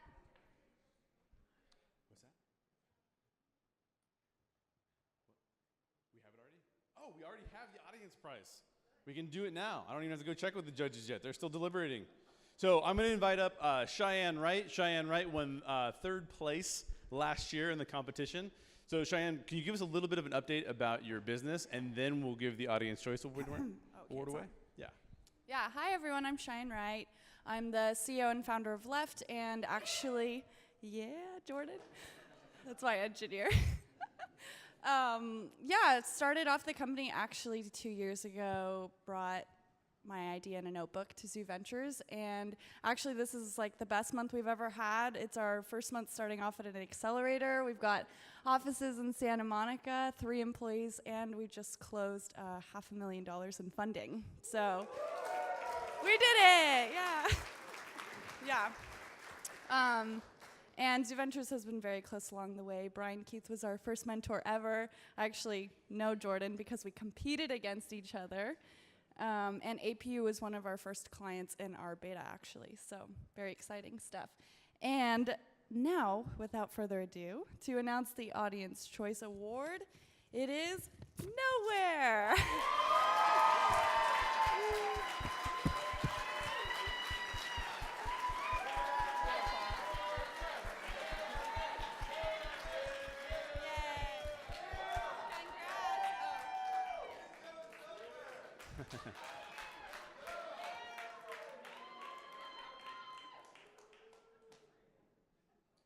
All right, great job, guys. What do we do next? All right, so I'll be right back. I'm going to check in with the judges. I'm going to bring up some more people to announce some awards as soon as they're ready. So just give us a couple minutes and we'll be right back. Judges would like to give a little bit of feedback to every single team that has competed.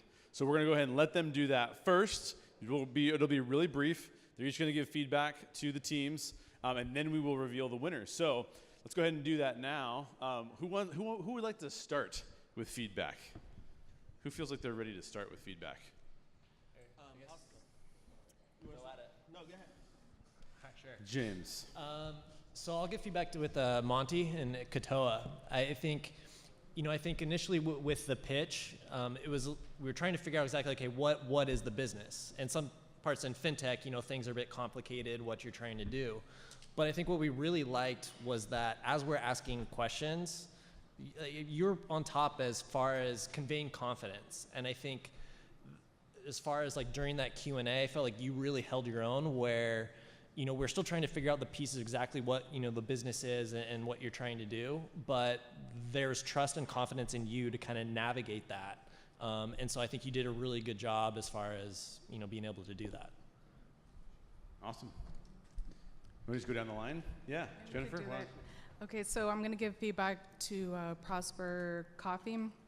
We thought your presentation was great. We did see that there was growth potential, and one of the things that we also commented on was for an area of improvement is to do a little more research on the competitors, just to see who are actually your competitors and what is the unique value proposition with that. I'm going to give feedback to Threads of Hope.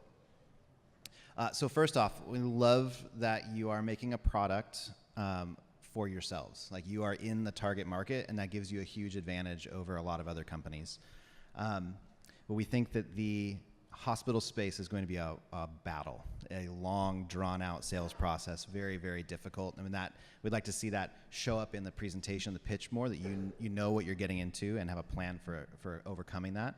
But the mission behind it and the value you would bring to the patients and the encouragement is really fantastic, and we love that.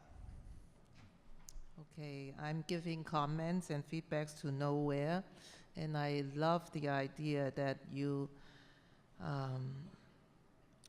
did bring up a very big need, at least in my in my age group, because we always have problem in trying to figure out in terms of travel itineraries. However, for the millennials, we discussed that probably you can just forget about our age group and broaden it out to have more focus on like the photo parts, the sharing part, because a lot of the young people prefer that, and there's no site right now would accommodate that. So it would be really nice if you can do that.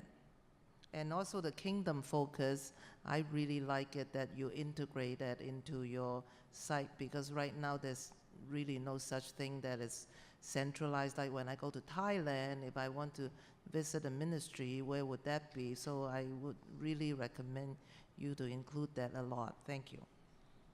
Awesome. I have Scriber News. I really like the passion that you guys shared, for the business itself. I think that it's a really good idea. I definitely think that it's needed. I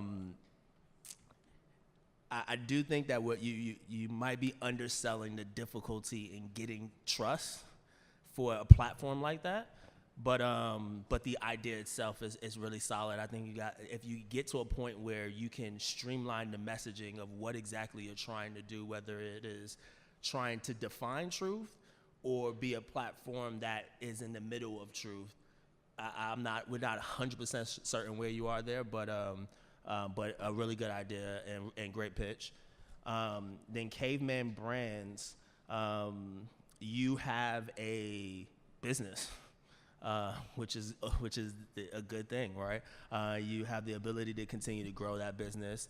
The difficulty in that, though, also is you have a lot of competition, and the question becomes, does this become a scale business? Is this a lifestyle business? Where are you at there?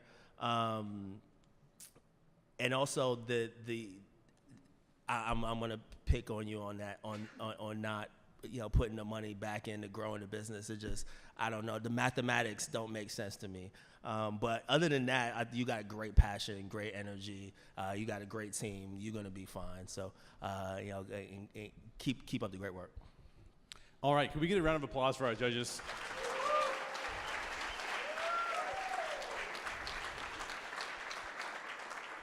This is actually not easy to do, and if you get a chance to see what they're going through in choosing winners, it is a challenge. So we really appreciate them spending the time doing that. So let's go ahead and announce the winners of this year's competition. The first is the idea track first place, and that will be presented by Janice Orlando.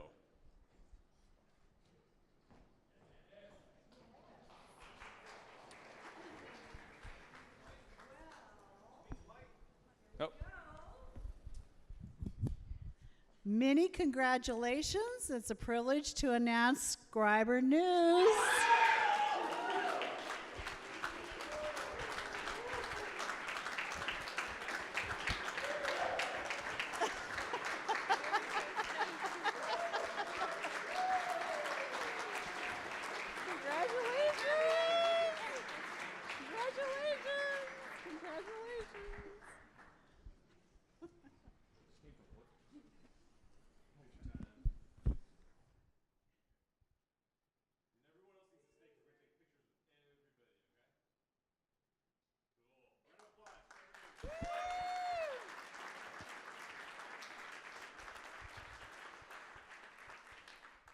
All right, that was for the idea track.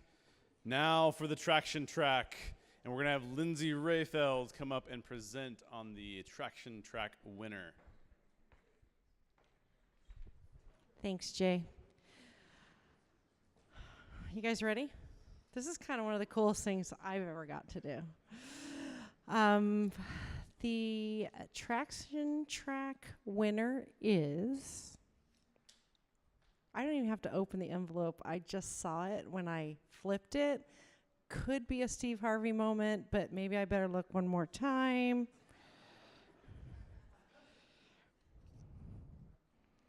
Prosper Coffee.